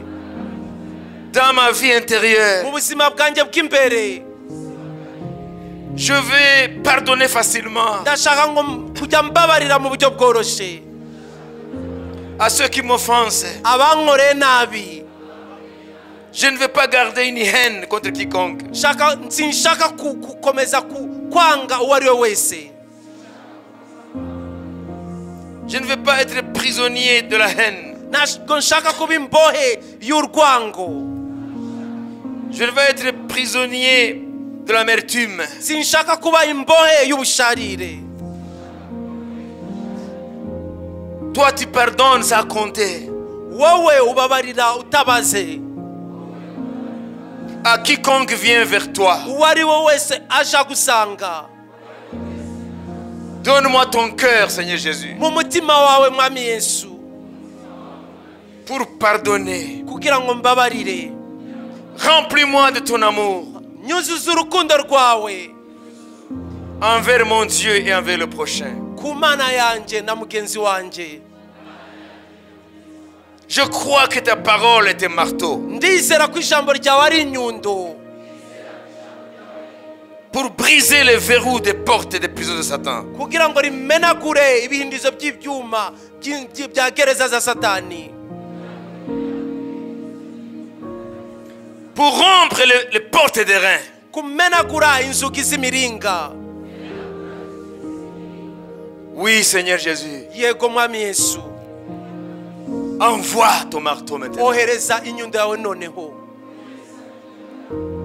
Dans le nom de Jésus, toi qui as fait cette prière, Mu izina rya Yesu wowe wakoze iryo sengesho, je commande au marteau de Dieu ndategeka inyundo y'Imana de venir maintenant kuza nonaha pour rompre les portes du diable, kumenagura inzugi za Satani, pour rompre les verrous des portes du diable, kumenagura ibihindizo by'ibyuma by'inzugi za Satani, que toutes les prisons de faux dieux s'effondrent maintenant. gereza zose z'Imana zipfuye zikubitwe hasi nonaha. Des portes de Satan soient brisées maintenant. Inzugi za Satani zimenagurike nonaha. Vous, esprit de haine, Mwa myuka y'urwango mwe, vous, esprit d'orgueil, mwa myuka y'ubwirasi mwe, vous, esprit de matérialisme, mwa myuka ikunda Idolatrie. yo gusenga ibigirwamana, vous qui adorez la matière, mwe muramya ibifatika, sortez de votre prison. soka muri gereza Au nom de Jésus, mu izina rya Yesu. toi qui es lié par la haine, Wewe uri imbohe y'urwango, sois libéré au nom de Jésus. boka mu izina rya Yesu. Toi qui es lié par l'amertume, Wewe uri imbohe no sois gushakira, libéré au nom de Jésus. boka mu izina rya Yesu. Au nom de Jésus, Mu izina rya Yesu. aucun démon ne peut tenir devant la parole de Dieu. Nta mudayimoni n'umwe wahagarara imbere y'ijambo Nous ry'Imana. proclamons la liberté aux captifs. Turatangaza ukubohoka ku mbohe, Nous proclamons la délivrance aux prisonniers. turatangaza ukubohoka ku mfungwa. Dieu délivre celui qui veut être délivré. Imana ibohora ushaka kubohoka, Mais pour les hypocrites, Dieu passe à côté. ariko indyarya irazitambuka. Si tu sens que tu as besoin de délivrance, Niba wumva ko ukeneye kubohoka, reçois la délivrance au nom de Jésus. akira kubohoka mu izina rya Yesu. Reçois la liberté au nom de Jésus. Akira umudendezo mu izina rya Au Yesu. nom de Jésus, Mu izina rya Yesu. tous les démons sont pulvérisés maintenant. Abadayimoni baratumuwe nonaha. Tous les démons sont pulvérisés maintenant. Abadayimoni baratumuwe nonaha. Nous te délivrons dans tes pensées. Turakubohoye mu bitekerezo byawe, Te délivrons dans ton cœur. turakubohoye mu mutima wawe, Te délivrons dans ton corps. turakubohoye mu mubiri wawe, Nous proclamons la liberté aux captifs. turatangaza umudendezo ku mbohe, Et nous proclamons le pardon de Dieu sur ta vie. kandi turatangaza imbabazi z'Imana ku buzima bwawe. Au nom de Jésus, Mu izina rya Yesu nous proclamons le pardon de Jésus sur ta vie. turatangaza imbabazi z'Imana ku buzima bwawe. Au nom de Jésus, Mu izina rya Yesu que le sang du Seigneur te lave. amaraso y'umwami akuhagire, Que le sang de Jésus te purifie. amaraso ya Yesu akuhagire Dans ton esprit, dans ton âme, ton corps. mu mwuka, mu bugingo, mu mubiri byawe. Au nom de Jésus. Mu izina rya Yesu, Au nom de Jésus. mu izina rya Yesu, Au nom de mu Jésus. izina rya Yesu, Le sang de Jésus. amaraso ya Le Yesu, sang de Jésus. amaraso ya Le Yesu, sang de Jésus. amaraso ya Le Yesu, sang de Jésus. amaraso ya Yesu, Le sang de Jésus. amaraso ya Yesu, Le sang de Jésus. amaraso ya Yesu, Le sang de Jésus. amaraso ya Yesu. Soyez libérés. Boka, Soyez libérés. boka, Soyez libérés. boka, Au nom de Jésus. mu izina rya Yesu, Au nom de mu Jésus. izina rya Yesu. Dieu est en train de libérer. Imana iri kubohora, Dieu est en train de délivrer. Imana iri kubohora. Que tu le sentes ou pas. Ubyumva n'ubyumve, Jésus est en train de libérer. Yesu ari kubohora. Que tu le sentes ou pas. Ubyumve n'ubyumve, Que tu le réalises ou pas. ubibona n'ubibone, Jésus est en train de libérer. Yesu ari kubohora. Les démons sont en train d'être brûlés. Abadayimoni bari gutwikwa, Le feu de la parole de Dieu umuriro w'ijambo ry'Imana consume les œuvres de Satan. uratwika imirimo ya Satani. Les sorciers, Abarozi, le feu est en train de brûler votre œuvre. umuriro w'Imana uri gutwika imirimo yanyu. Au nom de Jésus, Mu izina rya Yesu, le feu de Dieu s'allume maintenant. umuriro w'Imana uratse Le nonaha, feu s'allume maintenant. umuriro uratse Le nonaha, feu s'allume maintenant. umuriro uratse Le nonaha, feu s'allume maintenant. umuriro uratse nonaha. Dieu veut vous montrer que sa parole, ce n'est pas de la paille. Imana ishaka kubereka ko ijambo ryayo atari umurama, Dieu veut vous montrer que sa parole, elle est ce qu'elle est. ko ijambo ryayo riri uko riri. Il a dit, c'est comme un feu, Yavuze ngo ni nk'umuriro, c'est comme un marteau. ni nk'inyundo, C'est comme une épée. ni nk'inkota Plus tranchante qu'une simple épée. irusha ubugi inkota iyo ari yo yose y'ubugi. Au nom de Jésus. Mu izina rya Yesu, Levez vos mains. zamura ibiganza byanyu. C'est toi qui connais tes problèmes. Ni wowe uzi ibibazo byawe, Et ce dont tu n'es pas conscient, le Seigneur le sait. ibyo utazi nabyo umwami arabizi. Tu peux te croire bien portant, Ushobora kwibwira kuri muzima, alors que Dieu te voit malade de la tête aux pieds. kandi Imana ikureba ko urwaye kuva ku mutwe kugeza ku birenge, Et Dieu vous guérit gratuitement. kandi Imana ibakiza ku buntu. Alors qu'un simple entretien avec un psy, ça coûte 50 000 francs rwandais. kandi akanya gato umarana na bariya bavuzi b'amarangamutima bigutwara amafaranga menshi. Pas moins de 50 000. Ntabwo ubona amafaranga, utanga amafaranga ari hasi y'ibihumbi 50 Avec le trajet, avec le temps. ubwo washizemo umwanya n'urugendo wakoze, Et il ne va même pas te guérir vraiment. kandi koko nta nubwo bunagukize. Mais Jésus te guérit gratuitement. Ariko Yesu agukiriza ubuntu, Mais les gens n'en veulent pas. ariko abantu ntibabishaka. Oh, levez vos mains. Zamura amaboko yanyu. Alléluia. Amen, Alléluia. amen. Le Seigneur est là. Umwami ari hano, Il veut confirmer sa parole. arashaka guhamiriza ijambo rye. Alléluia. Amen. David dit, Dawidi aravuga un ngo jour dans tes parvis umunsi umwe mu bikari byawe vaut mieux que 1000 ailleurs. undutira igihumbi ahandi. This is the place to be. Aha niho hantu ho kuba. Hallelujah. Amen. This is your right place. Aha niho hantu hakwiriye kuri wowe. Hallelujah. Amen. There is a river of power, Hari uruzi rw'imbaraga, river of fire. uruzi rw'umuriro. Hallelujah. Amen. My word is like a fire, Ijambo ryanjye ni nk'umuriro, like a hammer. nk'inyundo. Hallelujah. Amen. Like a sword. Nk'inkota. In the name of Mu Jesus. izina rya Yesu, Wherever you are, aho uri hose, wherever you aho uri are, hose, I come against evil spirits. ndaje ndwanya imyuka mibi. In the name of Mu Jesus. izina rya Yesu, With the word of God. n'ijambo ry'Imana, Powerful word. ijambo ry'imbaraga. In the name of Mu Jesus. izina rya Yesu, Dans le nom de Jésus. mu izina rya Yesu, Nous libérons le feu de la parole de Dieu. turabohoye umuriro w'ijambo ry'Imana. Au nom de Mu Jésus. izina rya Yesu, Nous libérons dans l'assemblée le feu de la parole de Dieu. turabohoye mu iteraniro umuriro w'ijambo Au ry'Imana. nom de Mu Jésus. izina rya Yesu, Nous libérons le feu de la parole de Dieu. turabohoye umuriro w'ijambo Au nom ry'Imana. de Jésus. Mu izina rya Yesu, Nous libérons le feu de la parole de Dieu. turabohoye umuriro w'ijambo ry'Imana. Dans ton esprit. Mu mwuka wawe, Dans ton âme. mu bugingo bwawe, Dans ton corps. mu mubiri wawe, Que le feu de la parole de Dieu. umuriro w'ijambo ry'Imana. Au nom de Jésus de Mu Nazareth. izina rya Yesu Kristo w'i Nazareti, Que le feu consume les œuvres des ténèbres. umuriro ukongora imirimo y'umwijima. Que le feu consume la sorcellerie. umuriro ukongore ubupfumu n'abarozi. Que le feu consume la magie. Umuriro ukongore ubupfumu.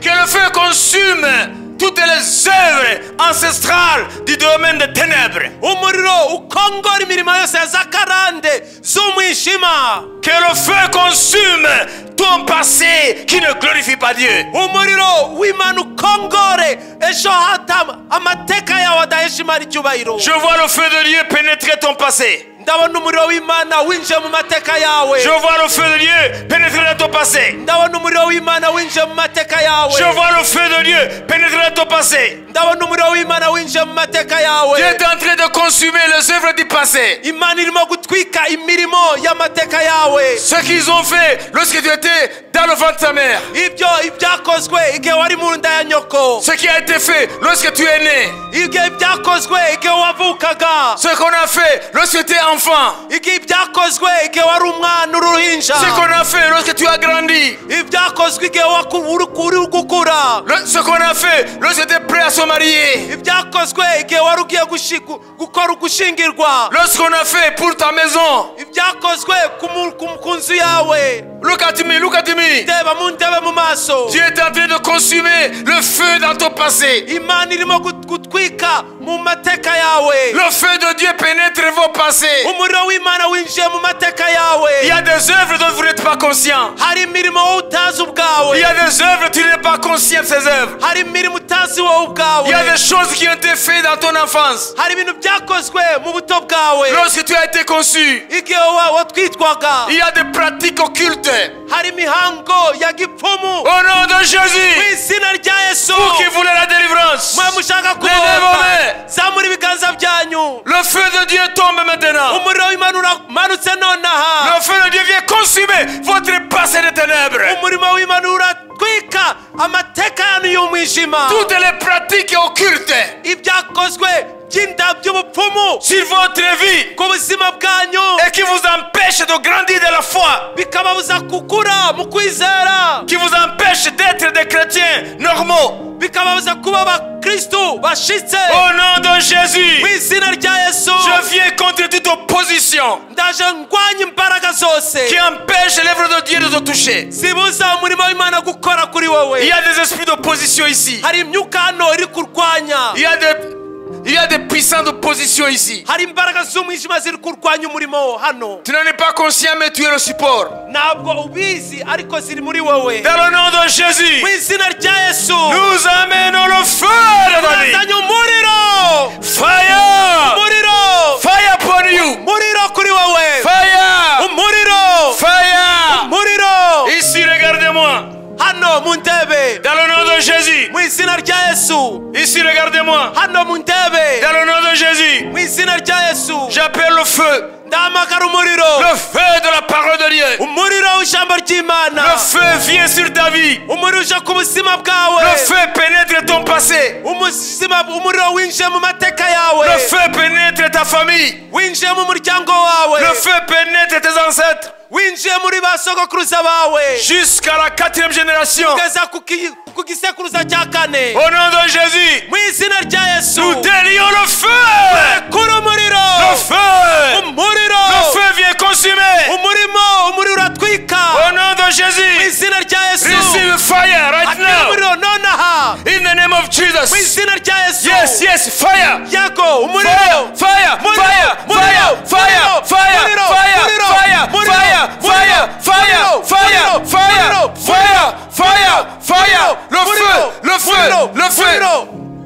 Le feu ici. Umuriro hano. Le feu ici. Umuriro hano. Le feu ici. Umuriro hano. Le feu ici. Umuriro hano. Le feu ici. Umuriro hano. Le feu par là. Umuriro hariya. Recevez, recevez. Akira. Recevez. Akira. Oui, je vois le feu. Yego ndabona umuriro. Je vois le feu qui commence. Ndabona umuriro watangiye. Dans ta vie maintenant. Mu buzima bwawe nonaha. Maintenant, je vais appeler le marteau de Dieu. Ubu noneho ngiye guhamagara inyundo y'Imana. Maintenant. Nonaha. Le marteau de Dieu vient maintenant. Inyundo y'Imana iraje nonaha. Il vient casser les têtes des démons. Iraje kumenagura imitwe y'abadayimoni. Nous appelons le marteau de Dieu sur ta vie maintenant. Turahamagaye inyundo y'Imana ku buzima bwawe nonaha. Là où il y a des choses qui résistent à la parole de Dieu. Aho ngaho hari ibintu biro bihangaye ijambo ry'Imana. Des choses qui les gênent contre la volonté de Dieu. Ibintu bihangaye ubushake bw'Imana. Dans ta vie. Mu buzima bwawe. Que le marteau de Dieu frappe dans ta vie maintenant. Inyundo y'Imana imenagure mu buzima bwawe. Que le marteau de Dieu frappe dans ta vie maintenant. Inyundo y'Imana imenagure mu buzima bwawe nonaha. Vous les démons. Mw'abadayimoni mwe. Nous amenons le marteau de Dieu. Tuzanye inyundo y'Imana. Contre vous. Tubarwanya. Au nom de Jésus. Mu izina rya Yesu. J'appelle maintenant l'épée. Nzanye none mpamagaye none inkota. L'épée pénètre maintenant. Inkota irahinguranyije nonaha. Il vient opérer en toi. Iraje kubaga muri wewe. Au nom de Jésus. Mu izina rya Yesu. Que l'épée pénètre en toi maintenant. Inkota ihinguranye muri wewe nonaha. C'est par l'âme et l'esprit. Itandukanye umwuka n'ubugingo. Au nom de Jésus. Mu izina rya Yesu. Que l'épée déchire maintenant le filet de Satan. Inkota icagagure inshundura nonaha za Satani. Dans le nom de Jésus. Mu izina rya Yesu. Dans le nom de Jésus. Mu izina rya Yesu. Dans le nom de Jésus. Mu izina rya Yesu. Et je veux que tout le monde dise. Ndashaka ko buri wese avuga ibi. Viens, Seigneur Jésus. Ngwino mwami Yesu. Délivre-moi Mbora de toute hypocrisie. uburyarya bwose. Je veux être transparent comme tu me connais. Ndashaka kugaragara ukunzi. Brise en moi menagura muri jye la tête de l'orgueil. umutwe w'ubwirasi. Brise en moi menagura muri jye tout ce qui régime ta volonté. ibintu byose birwanya ubushake bwawe. Des choses que je connais ibyo nzi et des choses que je ne connais pas. n'ibyo ntazi.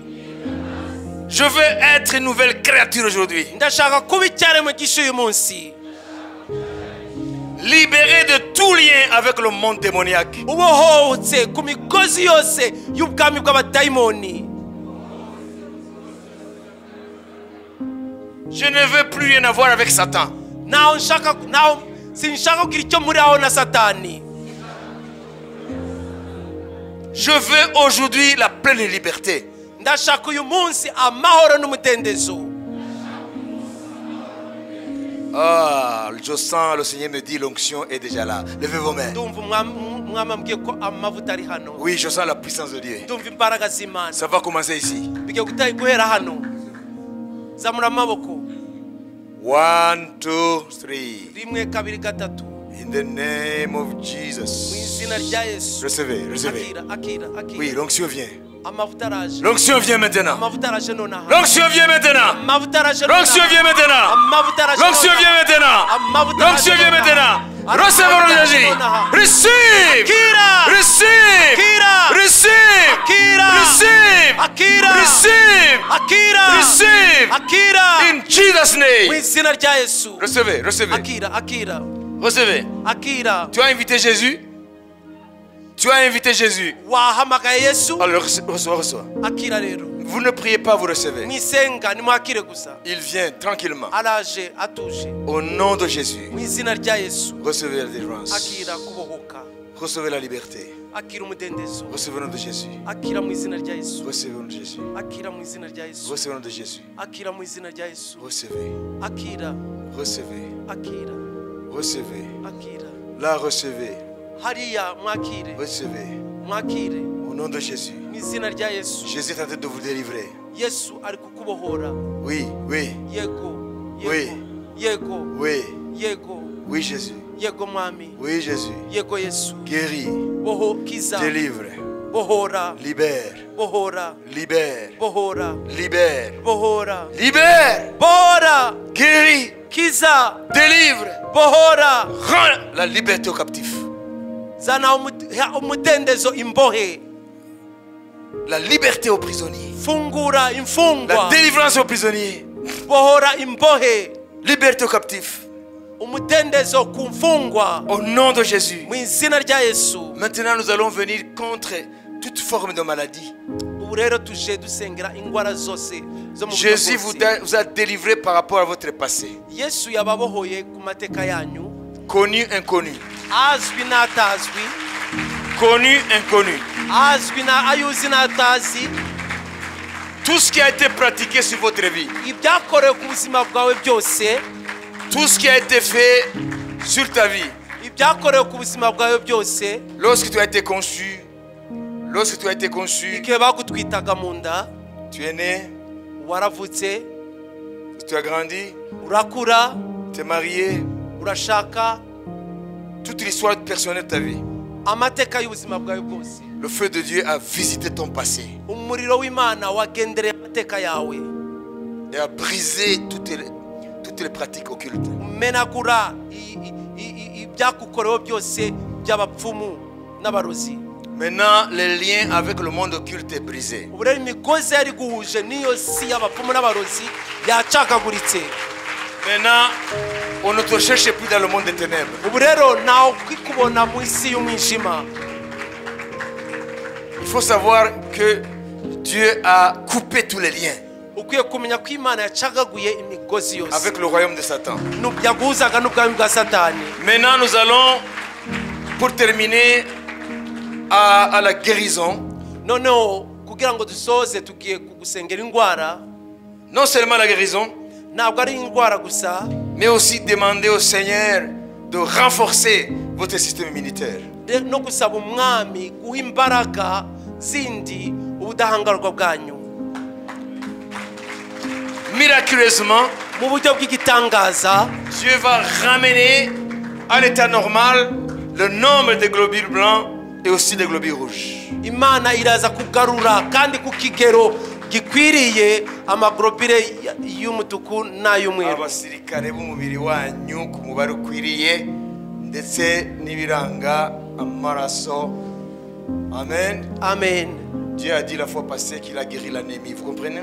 muribuka ubushize imana yavuze ko yakijije kwa kundi umuntu abura amaraso agira Alors amaraso Dieu make veut venir renforcer votre système immunitaire rero imana ije no guha imbaraga ubudahangarwa bwanyu en ramenant le nombre de globules blancs mu kongera abasirikare à un effectif normal. abasirikare barinda umubiri ku kigero gishitse Même aussi les globules rouges. n'abasirikare bo mu maraso.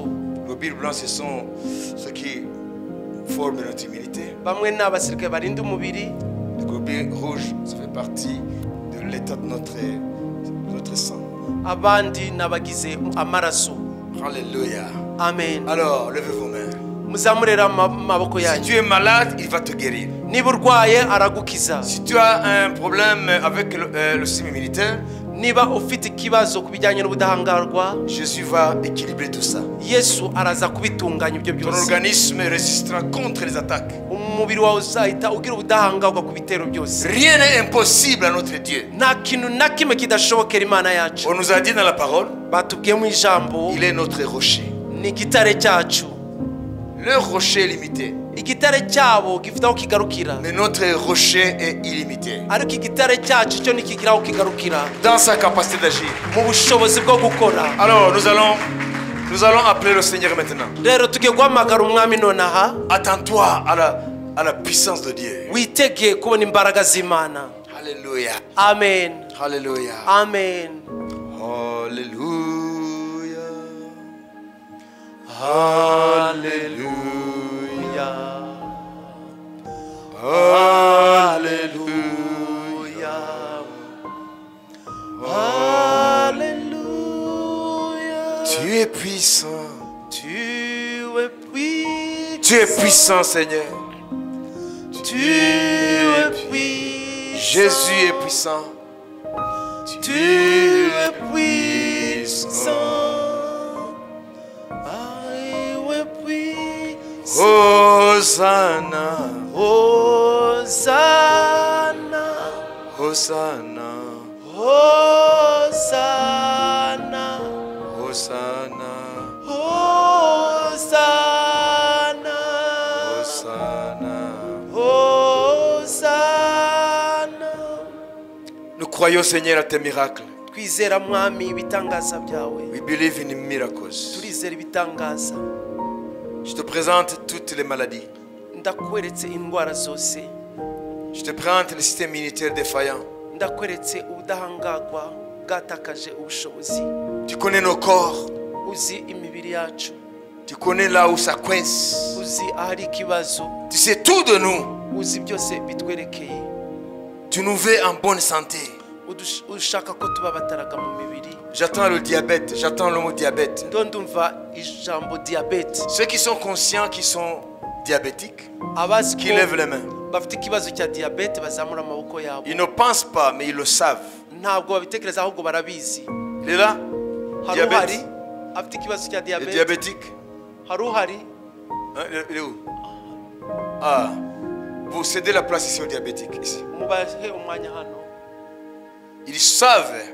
barabizi. C'est pas qu'ils croient. ntabwo ari uko babyizera. Peut-être qu'ils sont sous médicaments. wenda imiti bakoresha Ou peut-être c'est pas encore grave. cyangwa ntabwo birakomera Mais cyane. ils savent qu'on a diagnostiqué le diabète. ariko barabizi ko basanze bafite icyo kibazo. Alors, nous allons prier. rero tugiye gusenga. Diabétique de ce côté-là. mujye kuri aka gace hano. Et vous témoignerez après les résultats médicaux. kandi muzahamya nyuma y'ibisubizo byo kwa muganga. Alléluia. amen. Alléluia. amen. Ceux qui ont des problèmes de cœur, hypertension, hypotension ici. afite ikibazo cy'umutima, hypertension, umuvuduko w'amaraso. Hypertension, hypotension ici. umuvuduko w'amaraso uri hejuru cyangwa biri hasi. Venez, venez, venez, venez, venez. Diabète, c'est ici. hypertension, hypotension, c'est ici. Et les autres maladies, Dieu va vous toucher là où vous êtes. izindi ndwara Imana irabakoraho muri. Alors je vais appeler les ministères. Je prie et ils vont imposer les mains. Ngiye guhamagara abakozi b'Imana bashumba baze ndasenga bo barambike ibiganza. Je commence avec le problème de diabète. Reka mbanze n'ikibazo cya diabete. Aujourd'hui, c'est votre jour de guérison. Uyu munsi ni umunsi wanyu wo gukira.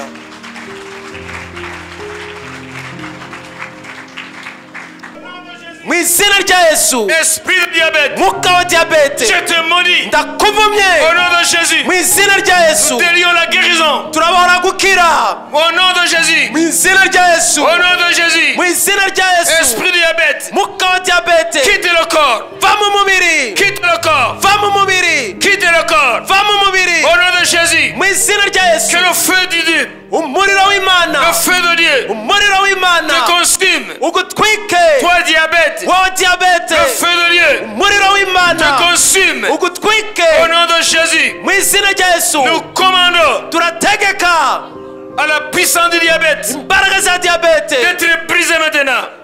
kumenagurika nonaha, Que le taux devienne normal.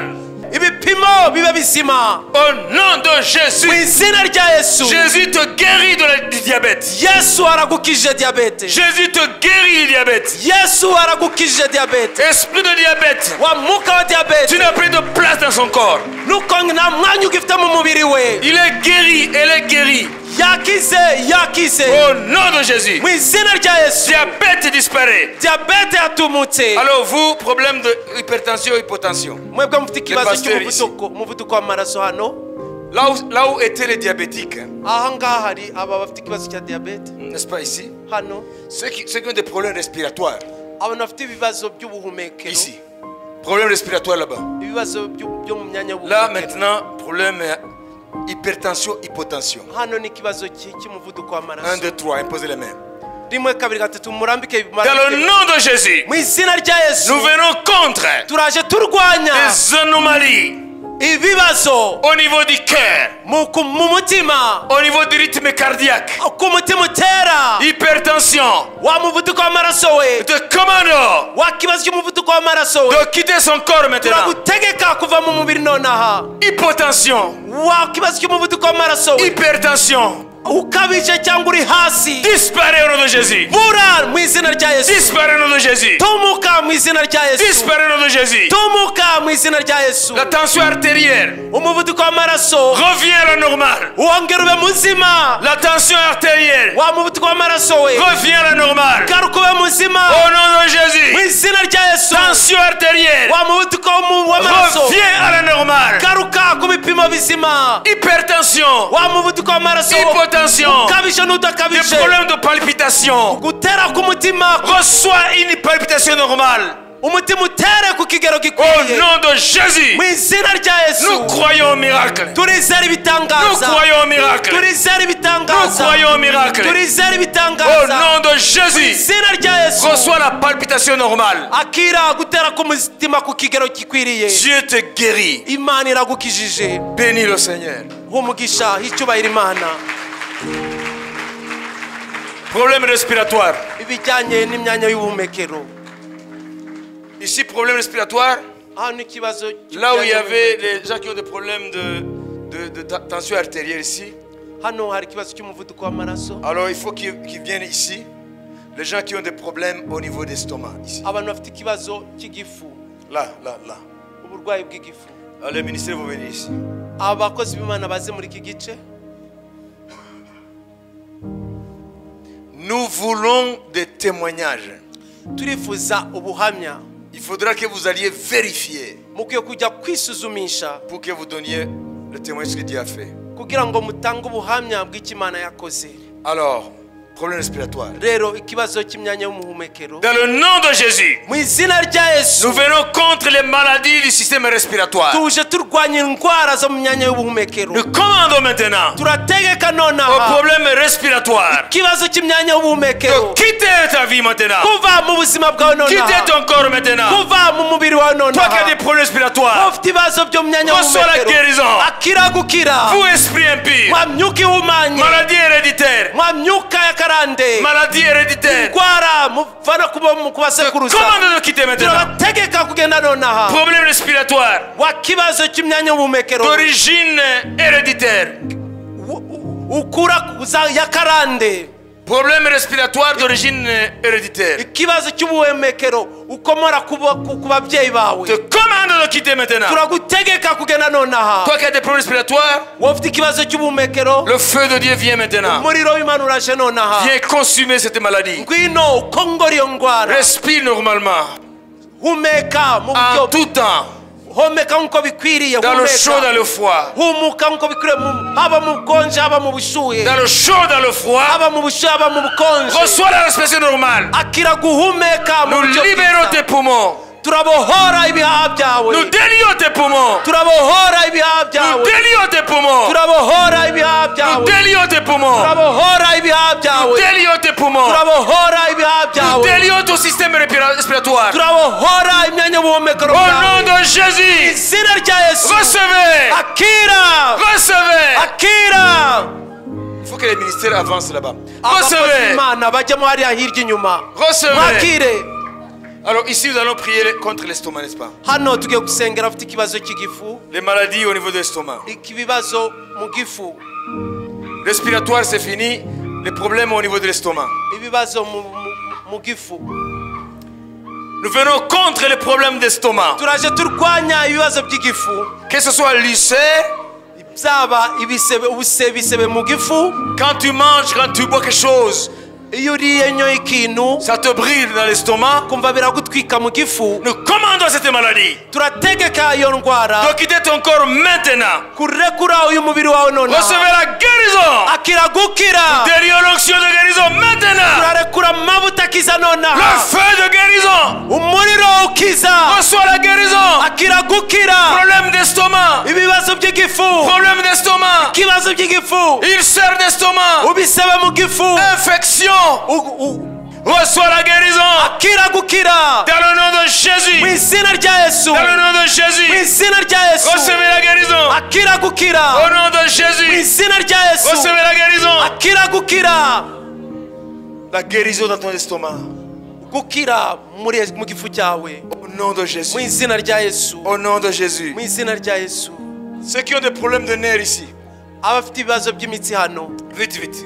abafite Problème de nerfs. Problème de ibibazo nerfs. by'imitsi hano Les os, les nerfs. amagufa imitsi Venez ici. muzangaha Les os, les nerfs. amagufa imitsi Problème au niveau d'articulation. mu ngingo Tu ne peux pas, il y a certains mouvements que tu peux faire. hari ibintu ukora n'ingingo ibyo bikushobokera n'ibitagushobokera Problème d'articulation, de nerfs, de muscles.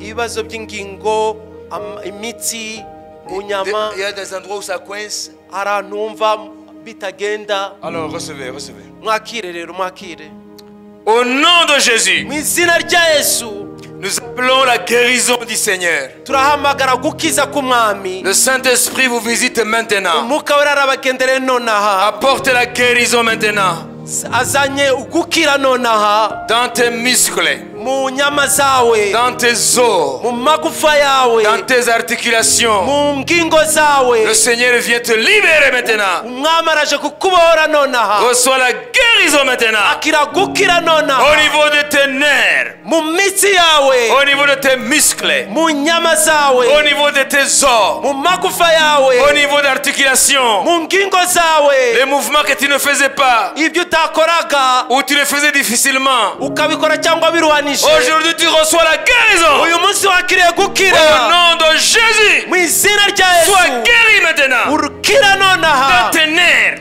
mu mitsi yawe dans tes muscles, mu nyama zawe dans tes articulations. mu ngingo Au zawe nom de Jésus, mu izina rya yesu nous commandons turategeka ces problèmes icyo kibazo de quitter maintenant. zikubire kurekure Que les nonaha muscles fonctionnent normalement. inyama zawe zikore neza nonaha Que les muscles fonctionnent normalement. inyama zawe imikaya yawe imitsi yawe ikore nonaha Que neza. les os soient ressoudés. amagufa yawe yongera aterane Je vais prier contre l'arthrose. L'arthrose. nsengera indwara ya arthrose kubyimba mu Ceux- ngingo Ceux qui ont l'arthrose, l'arthrose, ça attaque les os.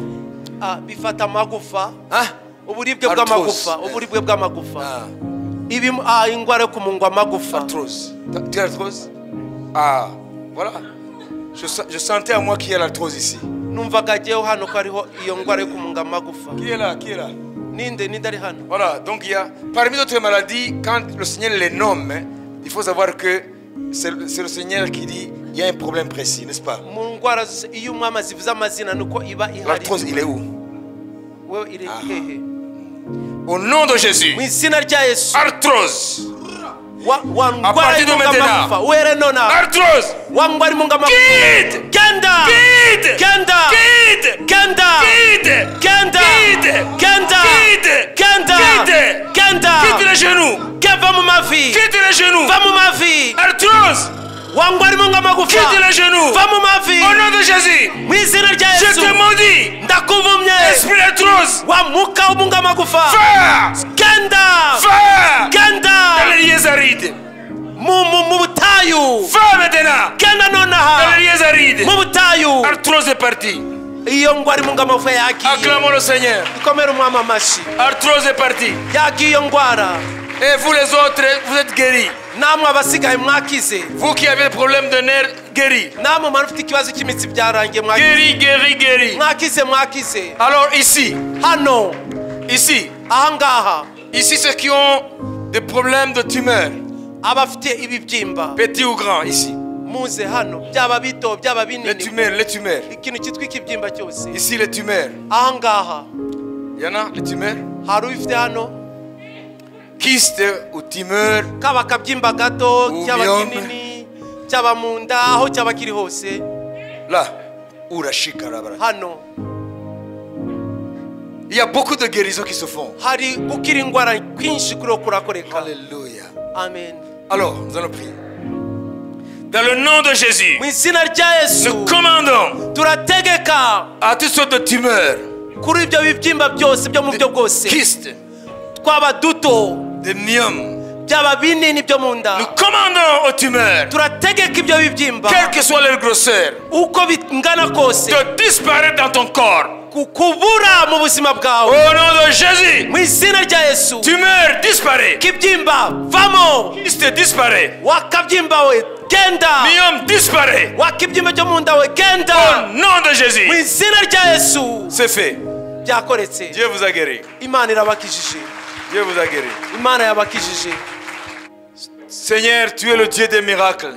Mwami uri Imana y'ibitangaza. Tu peux même renforcer des systèmes immunitaires défaillants. Ushobora no guha imbaraga ubudahangagwa bwamaze gutakaza ubushobozi. Dans le nom de Jésus, Mu izina rya Yesu. c'est toi qui as créé le corps humain. Niwe waremye umubiri w'umwana w'umuntu. Nous appelons ta puissance, Jésus. Turahamagara imbaraga zawe Yesu. Dans chaque corps ici présent. Mu mubiri wose uri hano. Chaque corps ici présent. Mu mubiri wose uhagaze hano. Que ta puissance reconstruit l'immunité. Imbaraga zawe zigarure ubudahangagwa. Là où le système immunitaire est défaillant, Aho ubudahangagwa bwari bwarangiritse. le corps est vulnérable face aux attaques. Umubiri ugashobora kuba udahangara ibiwutera. Au nom de Jésus, Mu izina rya Yesu.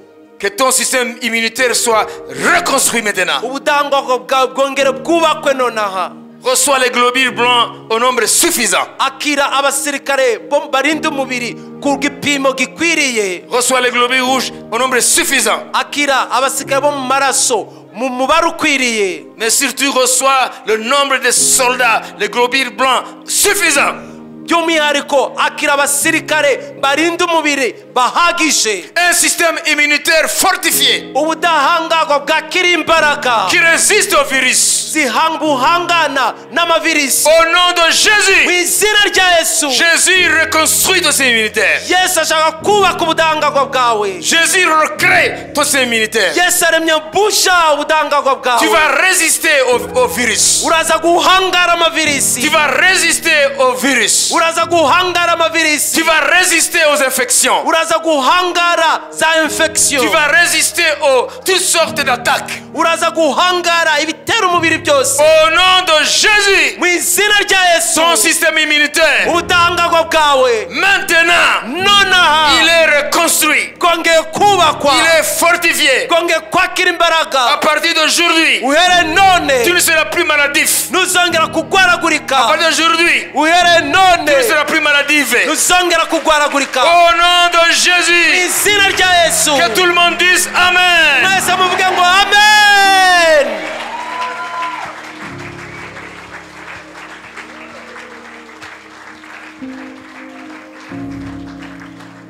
Ubuntu bw'umwami wacu Yesu Kristo n'urukundo rw'Imana no gusabana n'umwuka wera bijyana twese. Amen. Amen. Shalom, shalom, shalom. Amahoro amahoro amahoro. Muzagira icyumweru cyiza. Amen.